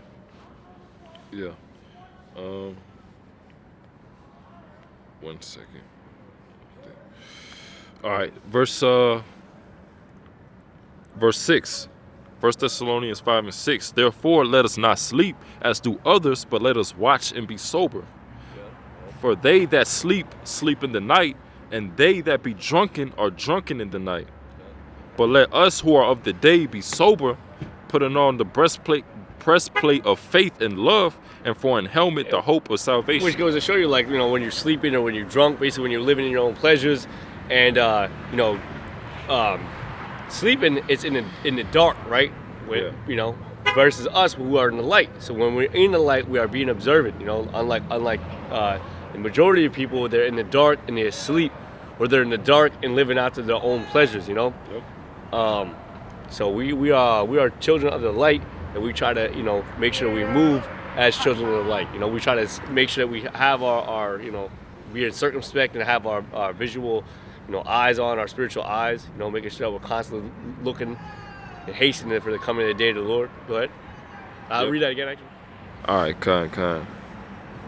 All right, so this is a book of 1 Thessalonians 5 and 7. For they that sleep, sleep in the night, and they that be drunken are drunken in the night. Yep. But let us who are that's it, right? We aren't asleep, you know. We aren't asleep, and we're sure as hell not trying to stay, you know, start trying to be asleep. You know, these people are trying to, you know, be like sleep, just in the sleep, just basically not having to worry about anything. Because when you're sleeping, you're not really worried about what's going on, man. You go to sleep, and that's it. You know, do what you gotta do, you know, whatever. You basically, like, because, you know, I don't know if you've ever been in a situation where, like, it's like when you're driving, like, you can't just fall asleep when you're driving. Like, you have to make sure you're in a safe spot. Like, you know, if you're ever, like, you know, on the edge of like that, it's very hard to go to sleep, you know. So, but when you go to sleep, you know, you're basically at, like, your most vulnerable state. Yeah, because, you know, these people, all they want to do is you know, go to sleep. You know, that's it. Yeah. You know, you got people who, you know, they up till like 3 in the morning and wake up at like 5 in the afternoon. You know, you got people who's like that, man. You know, want to just be asleep. You know, eating all type of bullshit and junk all the damn time, man. All right. So, you know, these people, you know, that, you know, they don't have the right mindset, you know. Yep. And they definitely ultimately want to be just spiritually asleep, right? They don't want to hear like the truth and the prophecies and what's really going to come to play. So they would rather just stay asleep for all that. Yeah. You know. They don't want you to judge them. They don't want you to condemn them. Yep. But when it comes to us, you know, they fully judge us and fully try to demonize us and fully have, you know, say that we're doing the wrong thing and all this and that, you know, just to, you know, make themselves feel better that, you know, they do a wickedness. Yeah. You know? Meanwhile, these guys are, you know, 100% in the world, and, you know, not doing what the scriptures command us to do. Yep. Which is what we're doing, man. We're following after Yahweh Bashim Yahshai. We're rejecting the world. Exactly.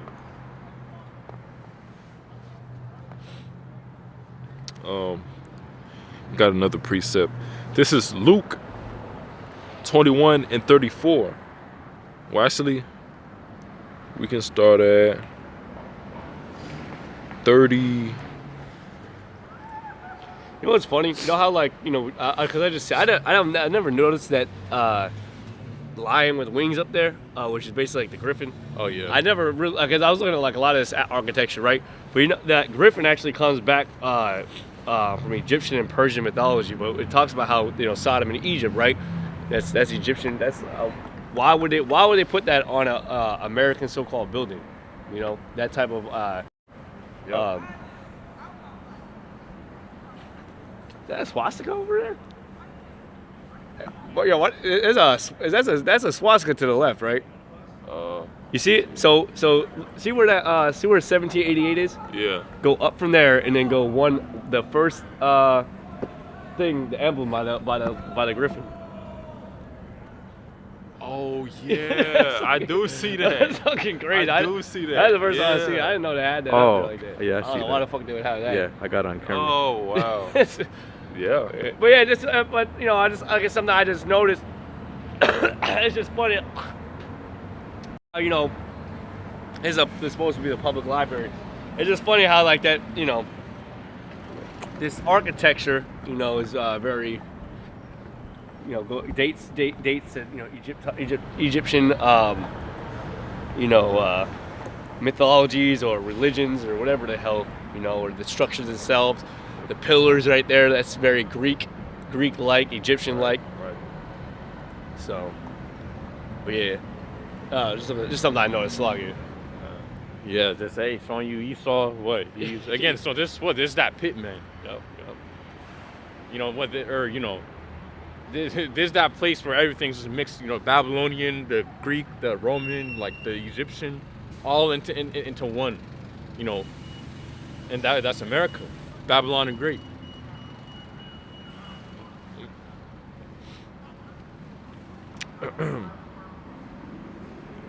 Actually, you can get something with that actually, real quick. This is Revelation 11 and 8. And their dead bodies shall lie in the street of the great city, which spiritually is called Sodom and Egypt, where also our Lord was crucified. So, you know, pretty much we're in, you know, Sodom all over again, Egypt all over again, Rome all over again, because that great city is going into Babylon. All right. So what Esau has done is he's taken certain knowledge from the left hand side from these different kingdoms, Babylonian, Greek, Roman, all right, and Egyptian, all right, and he's pretty much a master of wickedness on the left hand side. He knows how to use that power, you know, in order to exalt himself, you know, make him himself rule, you know, give himself that power, man, you know. Like when scriptures go into you know, how Esau is thou art wiser than Daniel, Esau being wiser than Daniel, all right, it goes into that, you know, his businesses and things like that. The way he took everything over. All right, him breaking all these treaties with the Native Americans. Somehow each way deceiving them each time.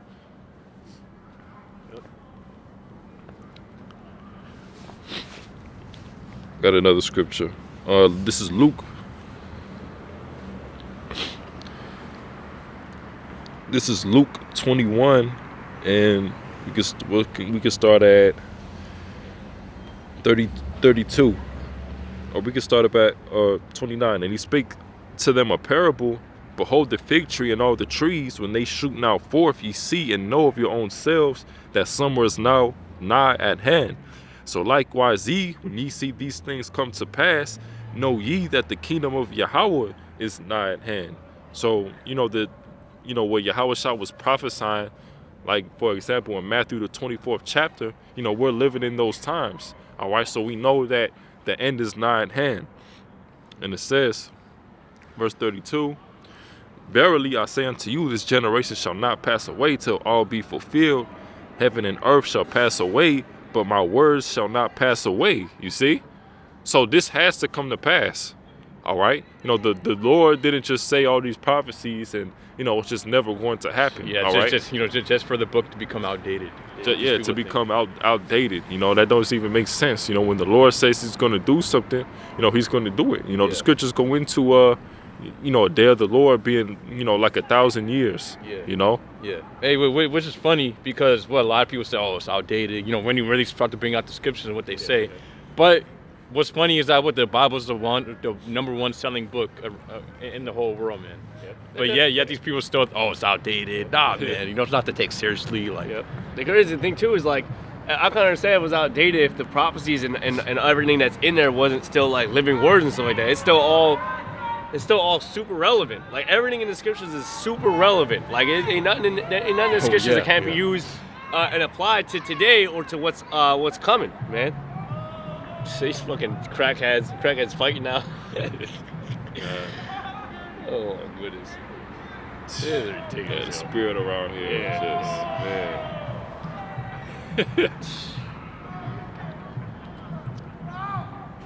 Anyways, but the point is, there's still very living words, man. This is still, still definitely 100% applicable today, as much as it was when it was written, so. Yep.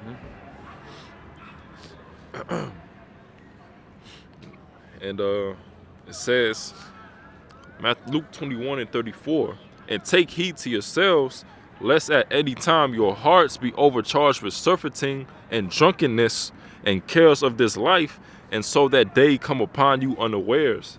You see? So these people are, just care too much about this world. They're too attached to this world. All right? We're supposed to, detach. Micah 2 and 10. Arise ye and depart. For this is not your rest. This isn't our rest. All right? And that's why, we're not going to allow ourselves, to be sleep in this place, to be drunken in this place. We got to be sober. All right? And Jake is just. Yeah, hyping them up and everything over there. Yeah, so what? That's what's going to happen. Oh, shit. They're really fighting. Yeah. They're like, but they're like punching like a bunch of girls over there and shit. Like, they're fucking crack fiends over there, man. Yeah. Hey, and that's what's going to happen, man. This day is going to take a lot of people unawares. Yep. Just fooling around. Yeah. What is it, drinking, marrying. Yep. There's a guy over here recording it and shit. This guy over here got his Starbucks coffee. And that's what he recording. Yeah. Oh, that's. What's that? Or you said recording? Yeah, the guy over there, freaking was cool. So he got a Starbucks coffee recording the fucking foolishness is going on over there. Yeah. That's what people are. That's what people are into. That's what they want to see. That's what they want to see. Yeah, it's entertainment. Yeah. Yep. And here we are. We here with the word of Yahweh by Shimmy Abishai. They, they don't even want to give us no vibe. We like invisible. Yep. Yeah, exactly. Yeah. But hey, I was going to say, prophesy unto the wind, because they were here. And what I was going to say, pretty much there's going to be no excuse, man. Yep. then they should know that a prophet had been among them. Yep. Because, hey, you know. Reset them and everything. It's the round 2. Yeah, that's fucking people are foolishness, man. Yeah, Like, our people. it really goes to shit. Like fucking the arenas and stuff like that. That's all it is, man. Like you said, like they're much more concerned about what's going on over there. You know, then you put it in a professional setting like MMA and all that, and you got millions of fucking watchers. Yeah, Yeah. People betting on the shit and all that. Like, come on, man. But you know, it's just that just like the bread and circuses, man. Esau used the bread and circuses as a distraction, for the things that are happening right now. Yeah. You know, let's say some big event happens where the people, oh shit, what's going on? What does Esau do? He throws out, oh, Jake Paul versus blah blah blah. Yeah. Oh, and then people start being concerned about that. Like they just put that out of nowhere, that Jake Paul and Canelo fight, and I think Canelo supposed to fight Terrence Crawford later in the year too. So Esau, he just put in a bunch of distractions for him, and then of course you got the Super Bowl. What happened too? All them NBA trades. I don't know if you brothers heard about that. Oh no, all them damn NBA, Luka to the Lakers and AD to the Mavericks, and now that's the talk of the town. And it's a lot. Man, it goes to show you, man. The NBA is now just WWE, like just to increase viewers. Yeah. And that's all real sports. Like at the end of the day, all real sports are like that, right? Because they now know like there's so much power and money involved with it. So why, like, if I know that my city over here is kind of like needs a up, a little bumper like that, right? Like, revenues increase and all that for the cities and all that. Like, you get more engagement from the cities and stuff. So like, exactly. They're all talking about the whole, Chiefs, and then they're talking about freaking Taylor Swift is over there now. It's like, so now you got those two worlds kind of colliding and all that. So. Good. So it's basically it's all about ad revenue or revenue, right? It's all about increasing the revenue. So it ain't even really about as much as you would. It's not even as much about skill as it is anymore about how much money they can make off of it. Yeah, that's the reason why Bronny's still in the league, because he's gonna bring in the view. It's a business first and foremost. Oh yeah, right. Yeah. How old is he? He's like 19, right? 18 or 19. Yeah. 19, He something like is? that. I thought he was like 20. Is he 20? Maybe, I don't know. He could be 20. Hey bro, can you buy my couple $20, man? I got no cash. Yeah, we don't got anything, bro. Yeah, so I don't got anything. 20, yeah, 20, okay. 20. Yep. Yeah, so that's what it is. Like Luka going to the Lakers, man. You know how much with the international market, man. You know how much money they'll make out of that. So that's all it's about. Now you got a Bronny, LeBron, and Luka. You're selling those jerseys. Yep. I'm sure that Luka jersey gonna be a number one bestseller. So. And it's good. I'm glad, man. I'm glad because a lot of these people that really seek after these distractions, like football, like basketball. Don't get me wrong. I like to watch my sports here and there too. But these people that are really tied up into it, it's beautiful to see them. They kind of like rubbing them the wrong way. That what they like to watch is now kind of like just basically a big fuck you to the face and stuff like that. So. If you out in Philly tomorrow, with the Super Bowl, that's damn near unwise, uncircumspect, because they some damn demons, Yeah, you saw that one dude who died, right? Yep. Yeah, because Is there a game today? I had to get off at 95 and I cut through. You'll see a lot of Eagles fans, but it's tomorrow. It's tomorrow. Tomorrow at 6:30. So you'll see the city pretty lit. And then about 6:30, everything will be kind of dead. Everybody will be fucking literally no one should be outside because they'll all be too busy watching the game. Right. So up until till the end of the game, So. Yeah. So you already know, what last year you had Travis Kelce or how you say and Taylor Swift and shit. Just increase more views. Oh, Eagles in the Super Bowl? Yep, Eagles Chiefs. Oh, that's what they were talking about. Yeah. That's why it's still this late in the year and you still see a whole bunch of Eagles gear and stuff like that, Exactly. Because they're specifically they're still in it. Something down there now. Hey, look at this guy right here. Speaking of this guy, got his Eagles gear on. Yep.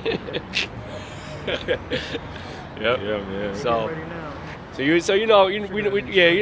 some shit gonna go down and all that. So if they burn the city down, good riddance. Good riddance to this fucking city. And they might win, man. They Yeah. beat the third, fourth one. Second. Second. Yeah. They went to the Super Bowl. Yeah. They lost. Yeah, they lost. Yeah.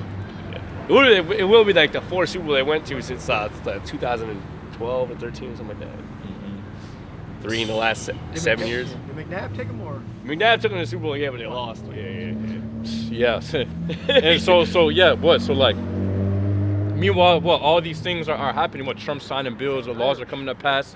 You know, things are happening around the world. You know, but people are 100% concerned about the Super Bowl. You know, just forget about everything else. Yeah. That's what Esau does. He puts against a lot of things happen around the world. You know, a lot of things happen within America, and then what does he do? He throws out a distraction. So you know the people flock to that. And like that's why when you know the thing like that happened when the pandemic happened and all that, and everyone was able to watch their sports and all, they went bad, man. It was nothing. And the only thing that gave them a little bit of entertainment was some damn Netflix special. You know, that's what everyone had to talk about. You know, so it was like once these bread and circuses kind of dwindle away, you know, what are people gonna do? Like, Yeah. you know, they ain't gonna have much to do except for freaking, you know, BS or whatever like that. Maybe they go fucking insane. God, yeah. That's why these people was insane during the last lockdown. You know, they you know, them just being in the house all day. You know, nothing really going on. You know, these people lost their minds, man. And that's why, you know, they were so willing to take the juice, you know, because they wanted their lives back, you know. So best believe, you know, when the C-hip happens, and that's going to happen on a greater scale, and all angles is going to be, you know, buy or sell, it's going to be life and death. You know, these people are going to take it, man. You know. Most of them should, because they're not of the elect. So, Right. I mean, they're going to be burnt up in the hellfire anyway. So, Yeah. there's no. It's like you unbeliever, then you know you might as well take it, you know, because you gonna get destroyed anyway. Right, exactly, yeah. Yeah. Hey, as the other Apostle Tahar said, you know, if you're an Edomite, then you should take. You should take it. Yeah. Hey, you know, you should take 10 chips. You should have been had it. You should. So you're Edomite, you should have been had it already. You should Fully- take fully 12, cyborg. 11 chips. It's 12, 11 chips. Yeah, because what this Esau's kingdom, he's supposed to be enjoying his kingdom. God, yeah. Yo, that dude's just staring at us. Like the dude kept on walking by with the book. What's that? Which one? I said that dude he's staring at us and shit. Like, The one with the fucking flip flops down there? yeah. Oh. The dude kept on walking by. With the Bible. Yeah. Oh, with the Bible? Yeah. Yeah, these Jakes around here, they got wicked as hell, man. Wicked spirit, man. They were just fighting over there. But yeah. Let's see what we got.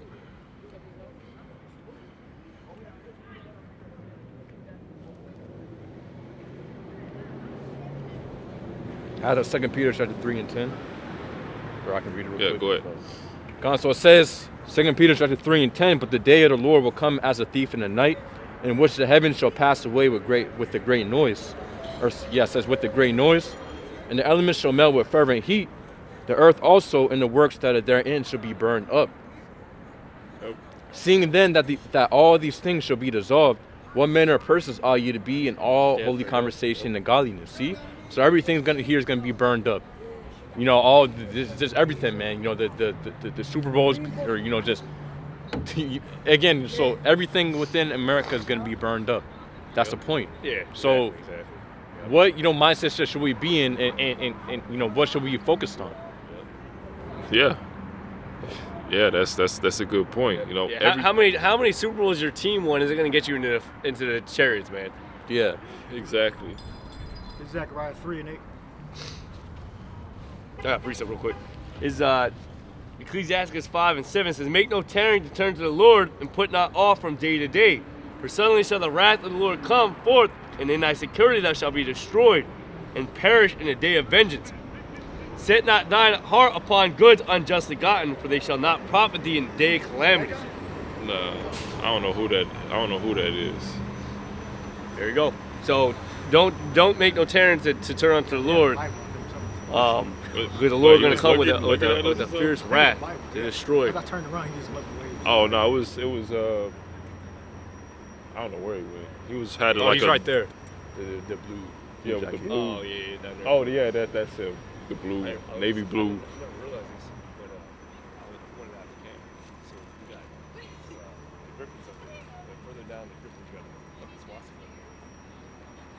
But yeah, So did see you? where it says 1788? Yo, you asked that garage over 3 and 8. Where that first element was, and then Yeah. look at that.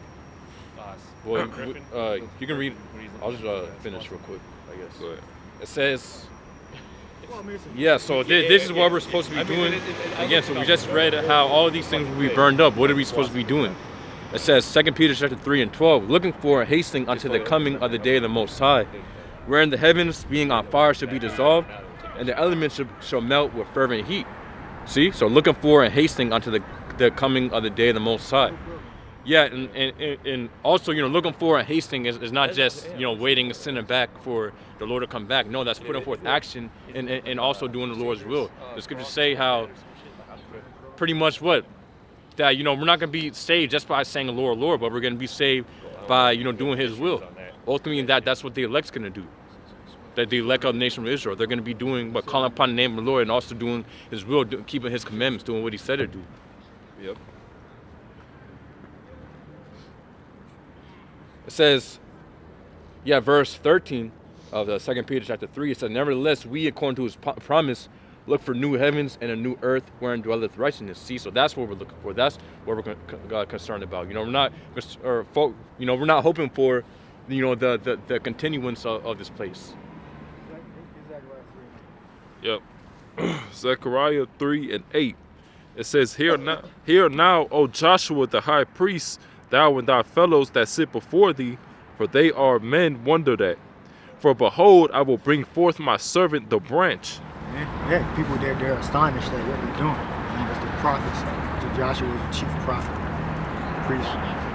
Yep. And with him other prophets. So that's why people are staring at us. What are you doing? Yeah. Yeah. I wonder. Spectacles. New doctrine. It's not new. It's really old. What is this new? Like Yeah, Mars Hill. exactly. It's new Yeah. doctrine. It's new to them.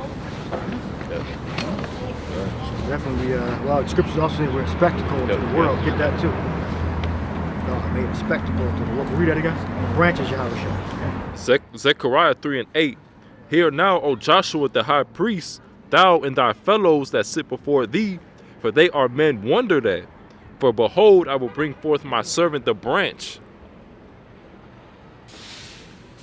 For behold, the stone that I have laid before Joshua, upon one stone shall be 7 eyes. Behold, I will engrave the graving thereof. That was it. Oh, that was it? All right. And I get a spectacle. I made a spectacle to the world. God, Yeah. I got it. You got it. So it says, 2 Corinthians chapter 4 and 9, for I think that the Most High hath set forth us, the apostles last, as a word appointed to death, for we are made a spectacle unto the world and to angels and to men.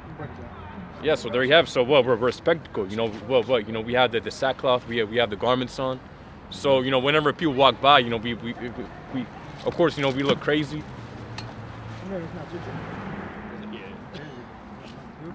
Yeah, why? Because that's because we're a spectacle. It's lucky. Can you get that word for spectacle within in Greek? Yeah. It's a little bit more. Yeah, so it says, for we are made a spectacle unto the world and to angels and to men. Yeah, we're out here, prophesying the word of Yahweh Shai. Yeah.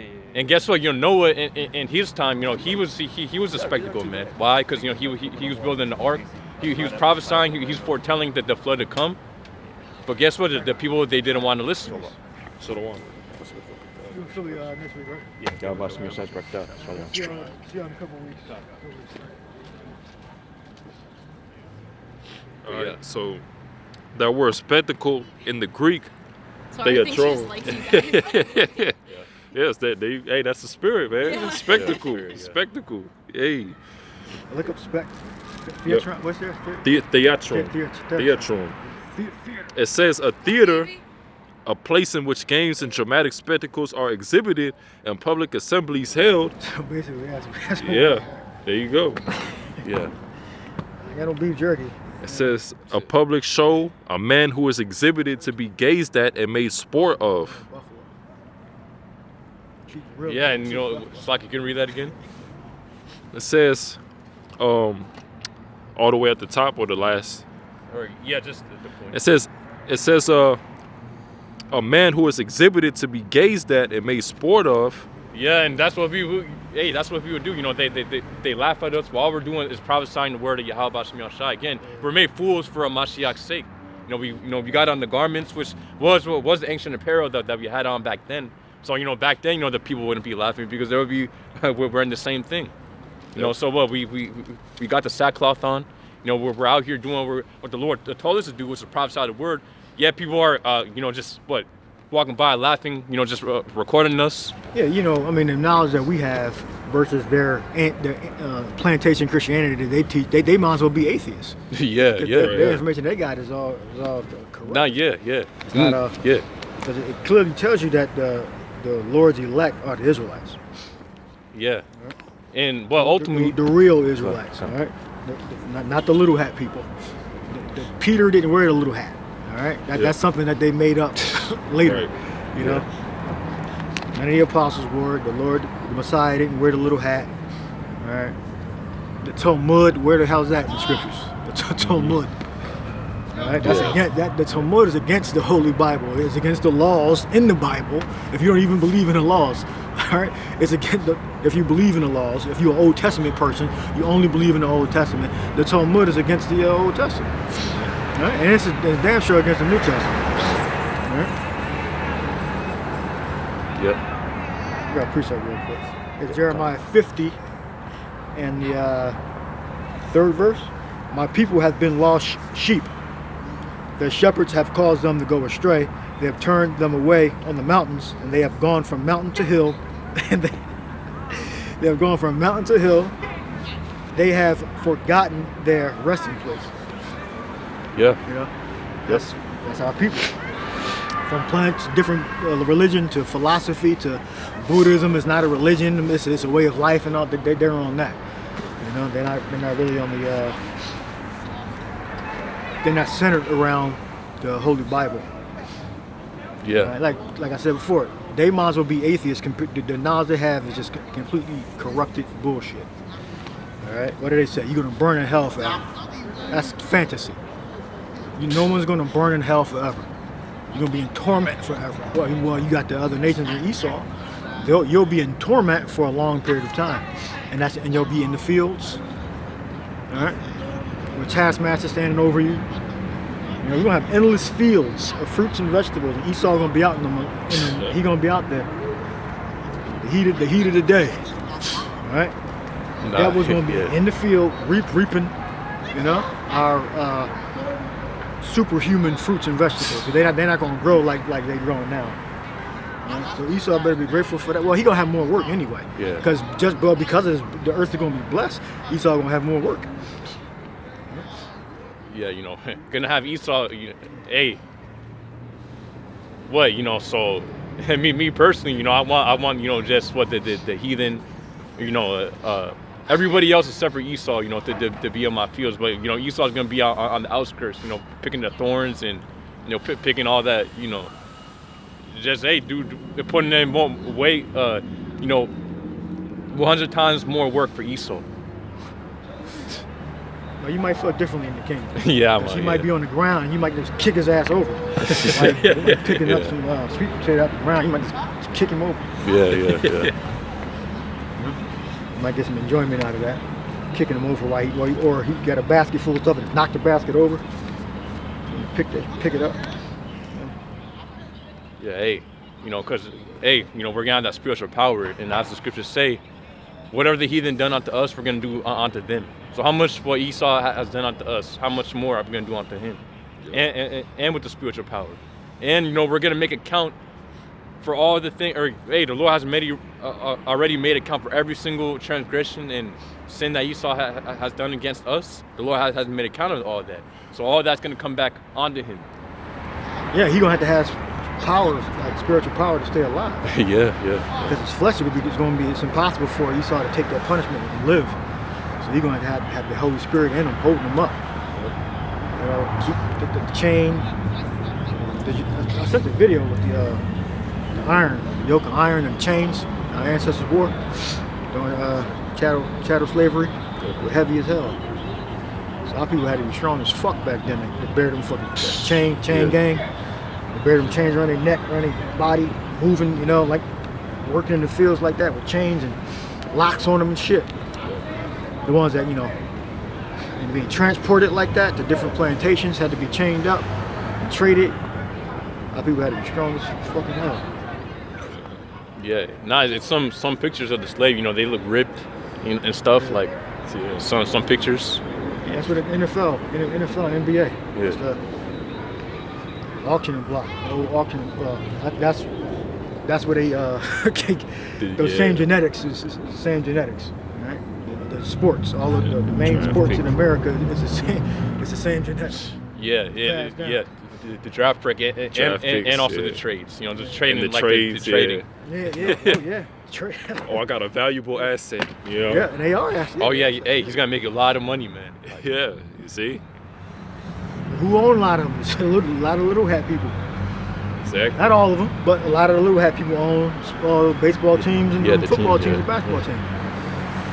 Yeah. Just the plant. So it's the evolution of technology. You know, we went from the field to the warehouse to the machines. Yeah. You know, now we're moving to they say the fourth industrial revolution. You know, it's going to be AI. They got AI now, and they're going to incorporate into banking. They'll be able to detect fraud, recognize patterns. Like you can put into AI like 30,000 words. Say summarize each one in the chapters, and it'll summarize it. Take a couple of seconds on summarizing it. Yeah. Okay, put the words in there. Does it mention? You don't feel like reading the article. It doesn't mention grab her by the pussy or something like that, and it doesn't mention it. And then you can write an article about how I didn't say grab her by the pussy. You know, you can upload audio and say make chapters of audio out of the audio, actual upload audio. You know? Hey, yeah. So that's where it's getting. That's just I know just surface level stuff of what it can do. Yeah. And hey, as the scriptures say, knowledge shall increase. So, hey, me personally, hey, you know, I'm using it, man. You know, as I'm studying, I'm able to, use AI. You can learn languages with AI. Yeah, exactly. You can learn any language. But back then, 20 years ago, this is at 9. You had to buy the Rosetta Stone and shit. Yeah, that was big back then. Learning Spanish and Portuguese. You know, Rosetta Stone it had the different the music and the it shows you the area, like the land of the broken apart by different categories. And Rosetta Stone is the Greek and hieroglyphic tablets. That's how they deciphered the hieroglyphics from because of the Greek. Yeah, and and actually that's a great point because even Google Translate, you know, they just made or pretty much they added like 100 new languages just because of AI. You know. What? Like I believe Cantonese, they couldn't. They weren't able to add it. Obscure, Cantonese, But AI, you know, they're able to add it. See, so even though Esau he's using it for his benefit mainly, but again it's a double-edged sword. You know, we're able to use it to obtain more information. Yeah, learn quick. Yeah, break stuff down, understand quicker. Different concepts. ChatGPT. Ask questions in different ways. Yeah. Do you mean before, during, or after? Because it was worded kind of odd. Oh, this author means during or after. Yeah. You know, different contexts. So, And even with you can certain words like certain Hebrew words that get that knowledge shall increase in Daniel. Yeah, con. But even certain like Hebrew words, for example, you know, you can look up. So you know they might be translated under the same exact words, but you can actually ask AI to differentiate. You know, between them. Oh, you know, this one's more for this kind of nuance. This type of context, and this one is for the other. I did that for Kwai and Karagma. Oh, I argued with him with that, and it was telling you that this is more so Karagma and Kwai was more so for that. So they're not exact equivalents because they're different languages. Kwai and law and Karagma are different words. They're similar in certain ways, but they're different. because of certain nuances of how it was used. Yeah. Hey, because but AI's trained on holding out trillions of whatever, just data and stuff. Yeah. And then it can reason. It's not live, but it can reason. Yeah. Well, of course, it's not 100% perfect. Right, it does. Make mistakes, it doesn't make mistakes, but hey, sometimes it's stubborn too. Yes. Stubborn. And you can see it's programmed in some ways where you can get certain information out of it. You still can if you get around it, but it shows you that it was a certain word that I said, or it came up in an article and it kept saying it might violate policy. Yeah, and it kept on stopping. Yeah, so what I said was, whenever that word comes up and I say the word, replace it for something else, and it did it. So that actually works. Just tell it to actually replace that word that I'm saying or that's coming up in the article with a different word, so then it won't violate the policy. I kept arguing like what I'm saying is not violating policy. Then it would say, yeah, you're right. But then it would do it, and then the second time it would say, violate policy, terms of service, something like that. So I had to tell it to replace the word with something else, and it actually did it. So hey, yeah. See, so still needs work, but I don't think it was like do it by itself without me having to tell them to do that. Like, I don't want you to bring stuff up that violates policy. You don't have to stop it. You can just tell me it violates policy, substitute the word automatically, or ask me what I want to do instead of just fucking stopping it. Yeah, which I told it and kind of trained it there, I guess, during the session, because they say don't save. So that's what they say. It doesn't save, but you can kind of like actively train it. Yeah, it does save some things in the memory. You can save. Well, it doesn't save but if you close it, it deletes it though, right? If you close it. Yeah, I mean the chat.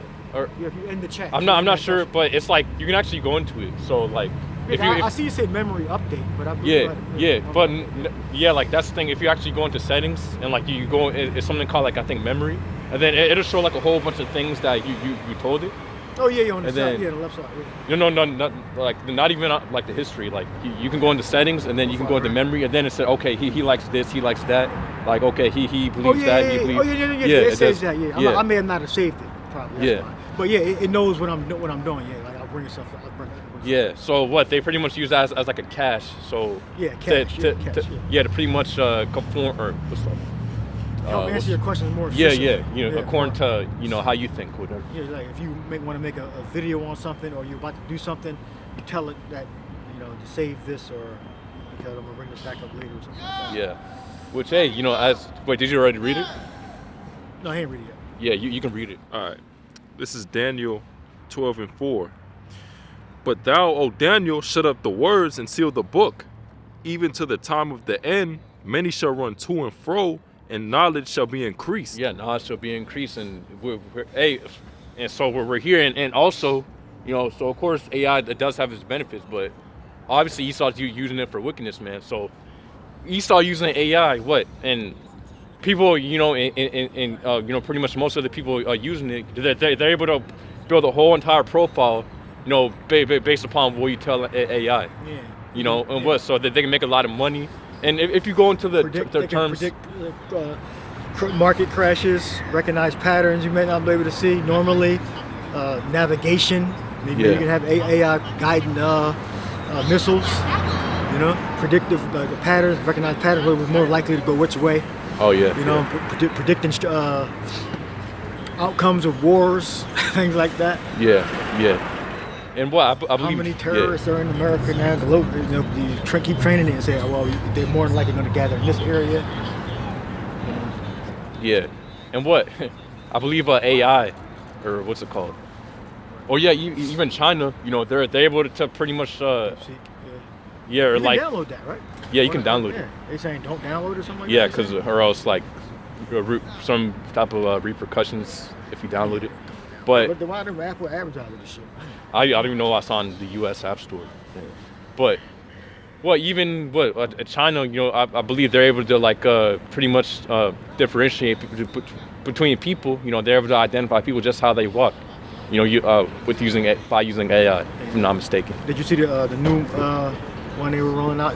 Their meta humans look real. They actually look real. For China? Yeah. Their metahumans look real. Oh, I don't think I saw it Omni yet. something? Omni, yeah. I don't think I saw that yet. Their metahumans look real.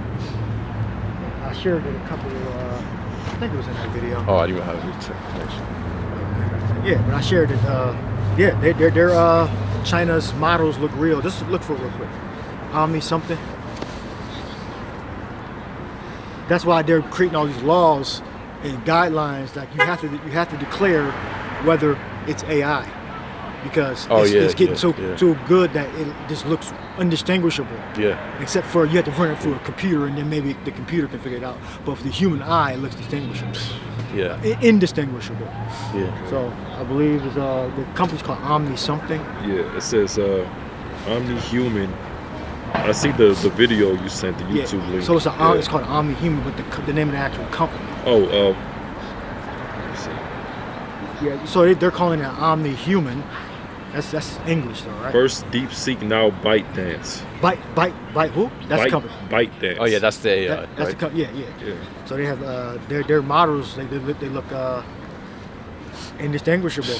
Hey. So that means video generation. You can generate a whole deep fake video that looks not like like kind of like you can kind of tell it look that's fake, but apparently those are indistinguishable. Like they do or close it with to. I'd be seeing it with like different celebrities, like and athletes, like they'll just make certain. On that video they show you. They brought Albert Einstein to life, and he looked like he was like standing there doing a lecture. He looked real. Oh shit. Yeah. He didn't look like one of them regular metahumans that they're doing now. Hey, and what's Esau gonna do? He's gonna use that. To accuse us. You know, hey, what? Esau can usually, let's say he captures, a lot of us. He captures maybe the apostles and stuff. Play our tape. Yeah, he can. What? Hey, guess what? Guess what? Esau, he can easily take over, Elder Apostle Har's channel and then make Elder Apostle, make an AI Apostle Har say, to all right, guys, what I said about the MOTB was wrong. Just take it, that they could do that. So if your faith isn't strong enough, here's within why. these times. Look at this. Yeah. Well, scripture say, though, thee or angel from heaven, teach you any other gospel. Oh yeah, to reject or what the word pretty much to reject. Yeah. See. So read the description. That's why it's gonna be like a time never before, man. The hour of temptation. Trouble, That's why, if you're not rooted, that's why it's important that we get right now with Yahweh Shai. We root ourselves in this thing, because again, this is gonna be the greatest temptation of all time. Which is a test, greatest test. Yeah, con. Read it. Yeah. It says the description in the video. ByteDance has unveiled Omni-Human, an advanced AI that can generate full-body deep-fake videos from just a single photo, complete with natural movements, gestures, and even singing. Trained on nearly 19,000 hours of video, this technology represents a major leap in AI-powered video generation, raising both exciting creative possibilities and serious concerns about misinformation, fraud, and political manipulation. Yeah, and remember, the American companies are doing the same thing. They have contracted the government, they train specific models for that we don't know about, that they're not telling us about. So I don't think China's way ahead of us. That's what the Americans are the last to know a lot of things, right? So like the hypersonic technology for the nuclear delivery system, Russia had it first, then China got it. America's developing it. They could already have the hypersonic delivery system. We just don't know. Like, they're not going to tell us when they got it. That's a part of their witchcraft, or that's how they normally operate. They're not going to tell. We're going to learn, years or 10 years later that they had the technology, 10 years ago. Yeah. So they don't have to tell us. China, they can print their newspapers, sell their YouTube videos and all that. And China did this thing first. American companies probably already had it. Train on 19,000 hours. You think Americans are not doing it? The American companies ain't doing that? Like, come on now. America's the most powerful nation on earth.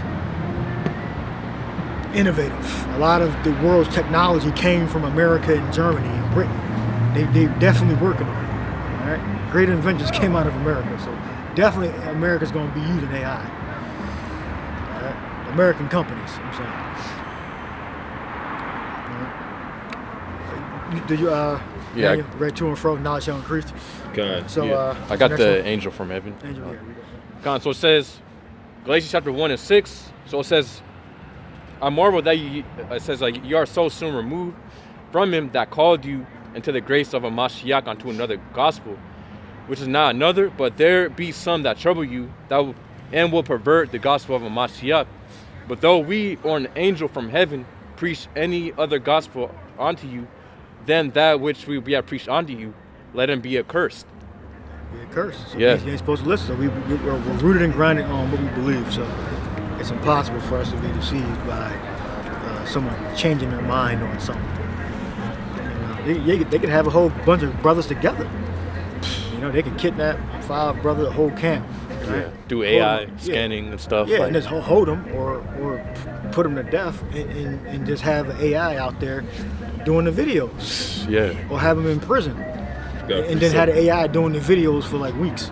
Yeah, weeks. Yeah. For weeks and weeks, like you wouldn't even know. And then, like then yeah. you're like, oh, they out the camp and all that, and, Yeah. and it's fucking AI doing the fucking videos for like weeks and weeks, and like, you know, and look at real gestures and everything, because right now they have the videos and they just train them on our videos that we upload freely to the internet. Yeah, You yeah. know?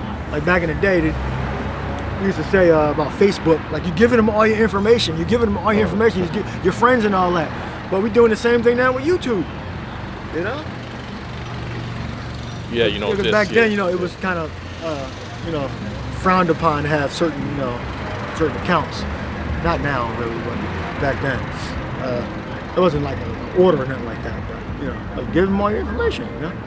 So, but hey, now the AI, nothing, you have no choice now. If you do a video and your face is on it, your voice is on it, your mannerisms and gestures and all that are on it, they got you. So, the only thing you can do is not show up on any camera. Yeah, completely high, because then you can. That's possible to do that. Take no picture, don't put nothing online.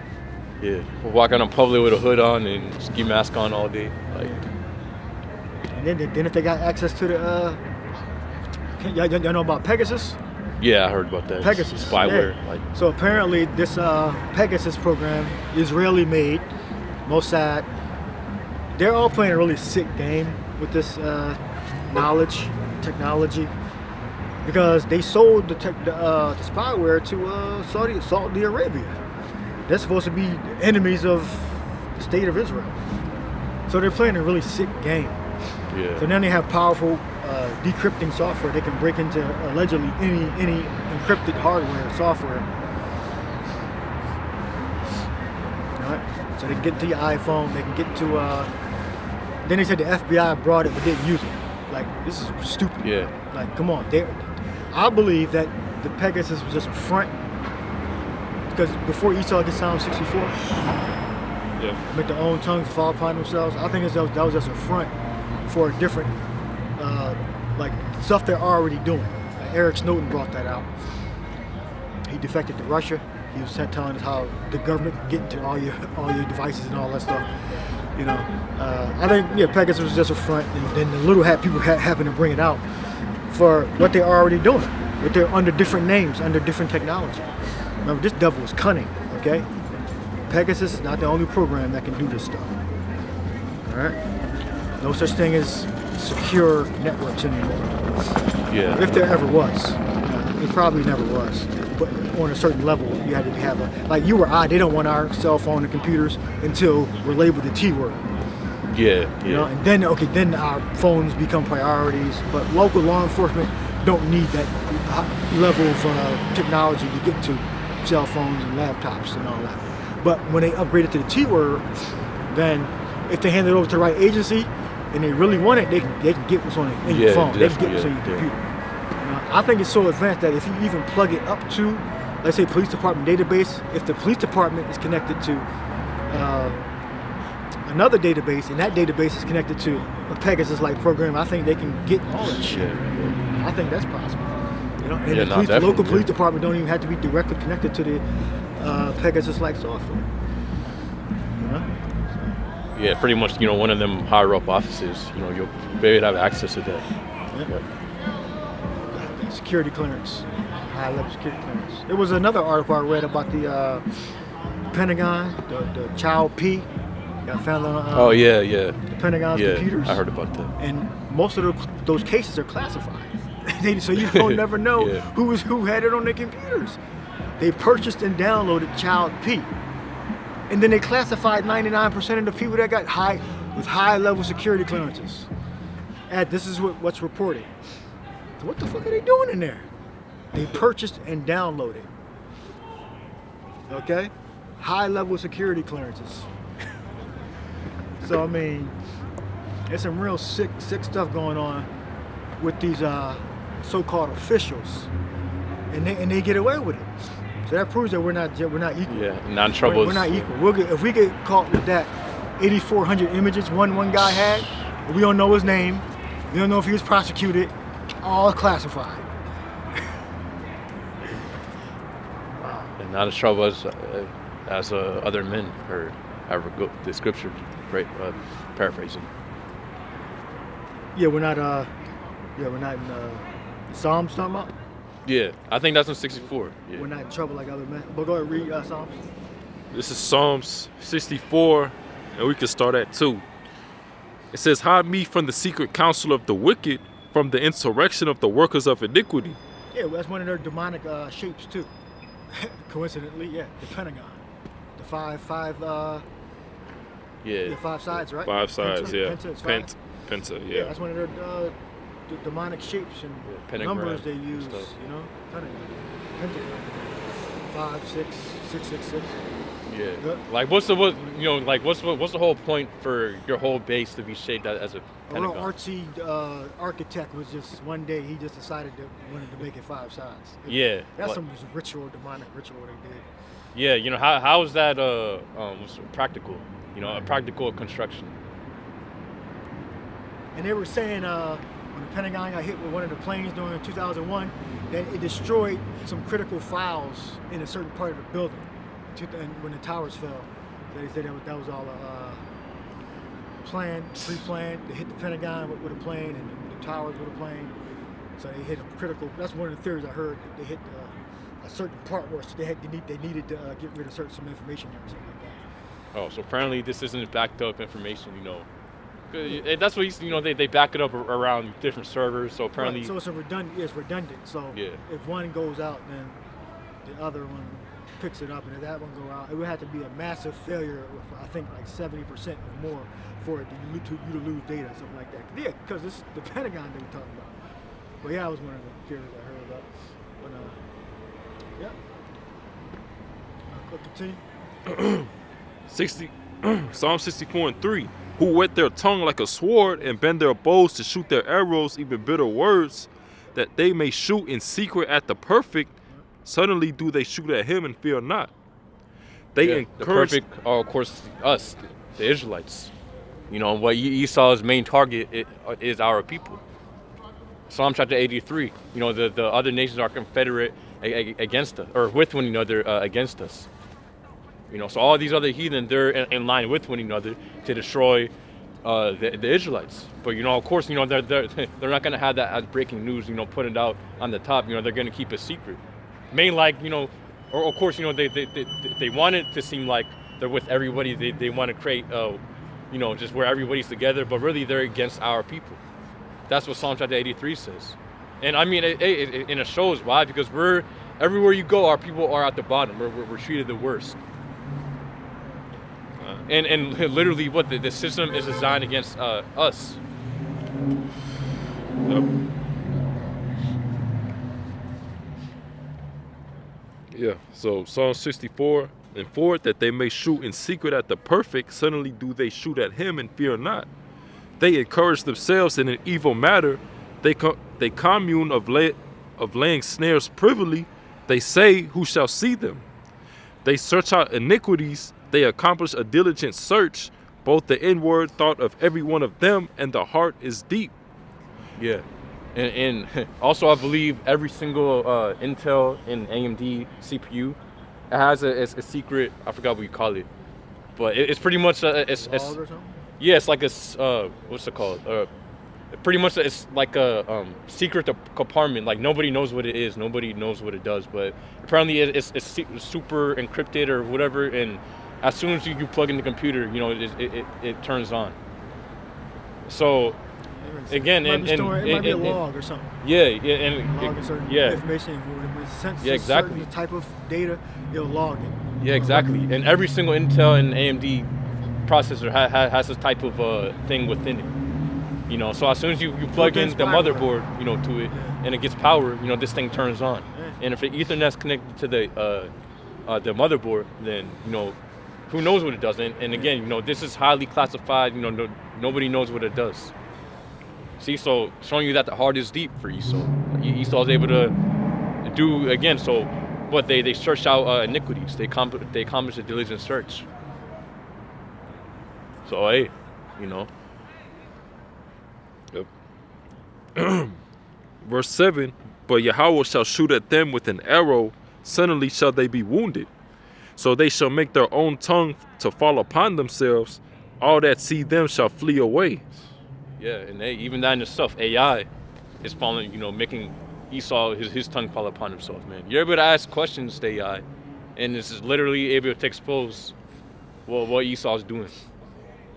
You know, what the elites are doing. Yeah. And just, you know, just other things too, just what people on the news, or just, you have that one LA sheriff or what the chief pretty much about, you know, the LA fire. But pretty much he was going into how it was planned. I forgot what like the verb, or, you know, the words that he was using, but pretty much what he said made it seem like it was something planned that they already expected. See? And just, you know, just politicians saying stuff that they shouldn't say. It goes to show you that Esau's tongue, his tongue was falling upon himself. Yeah, Trump said he's gonna make Gaza a Riviera.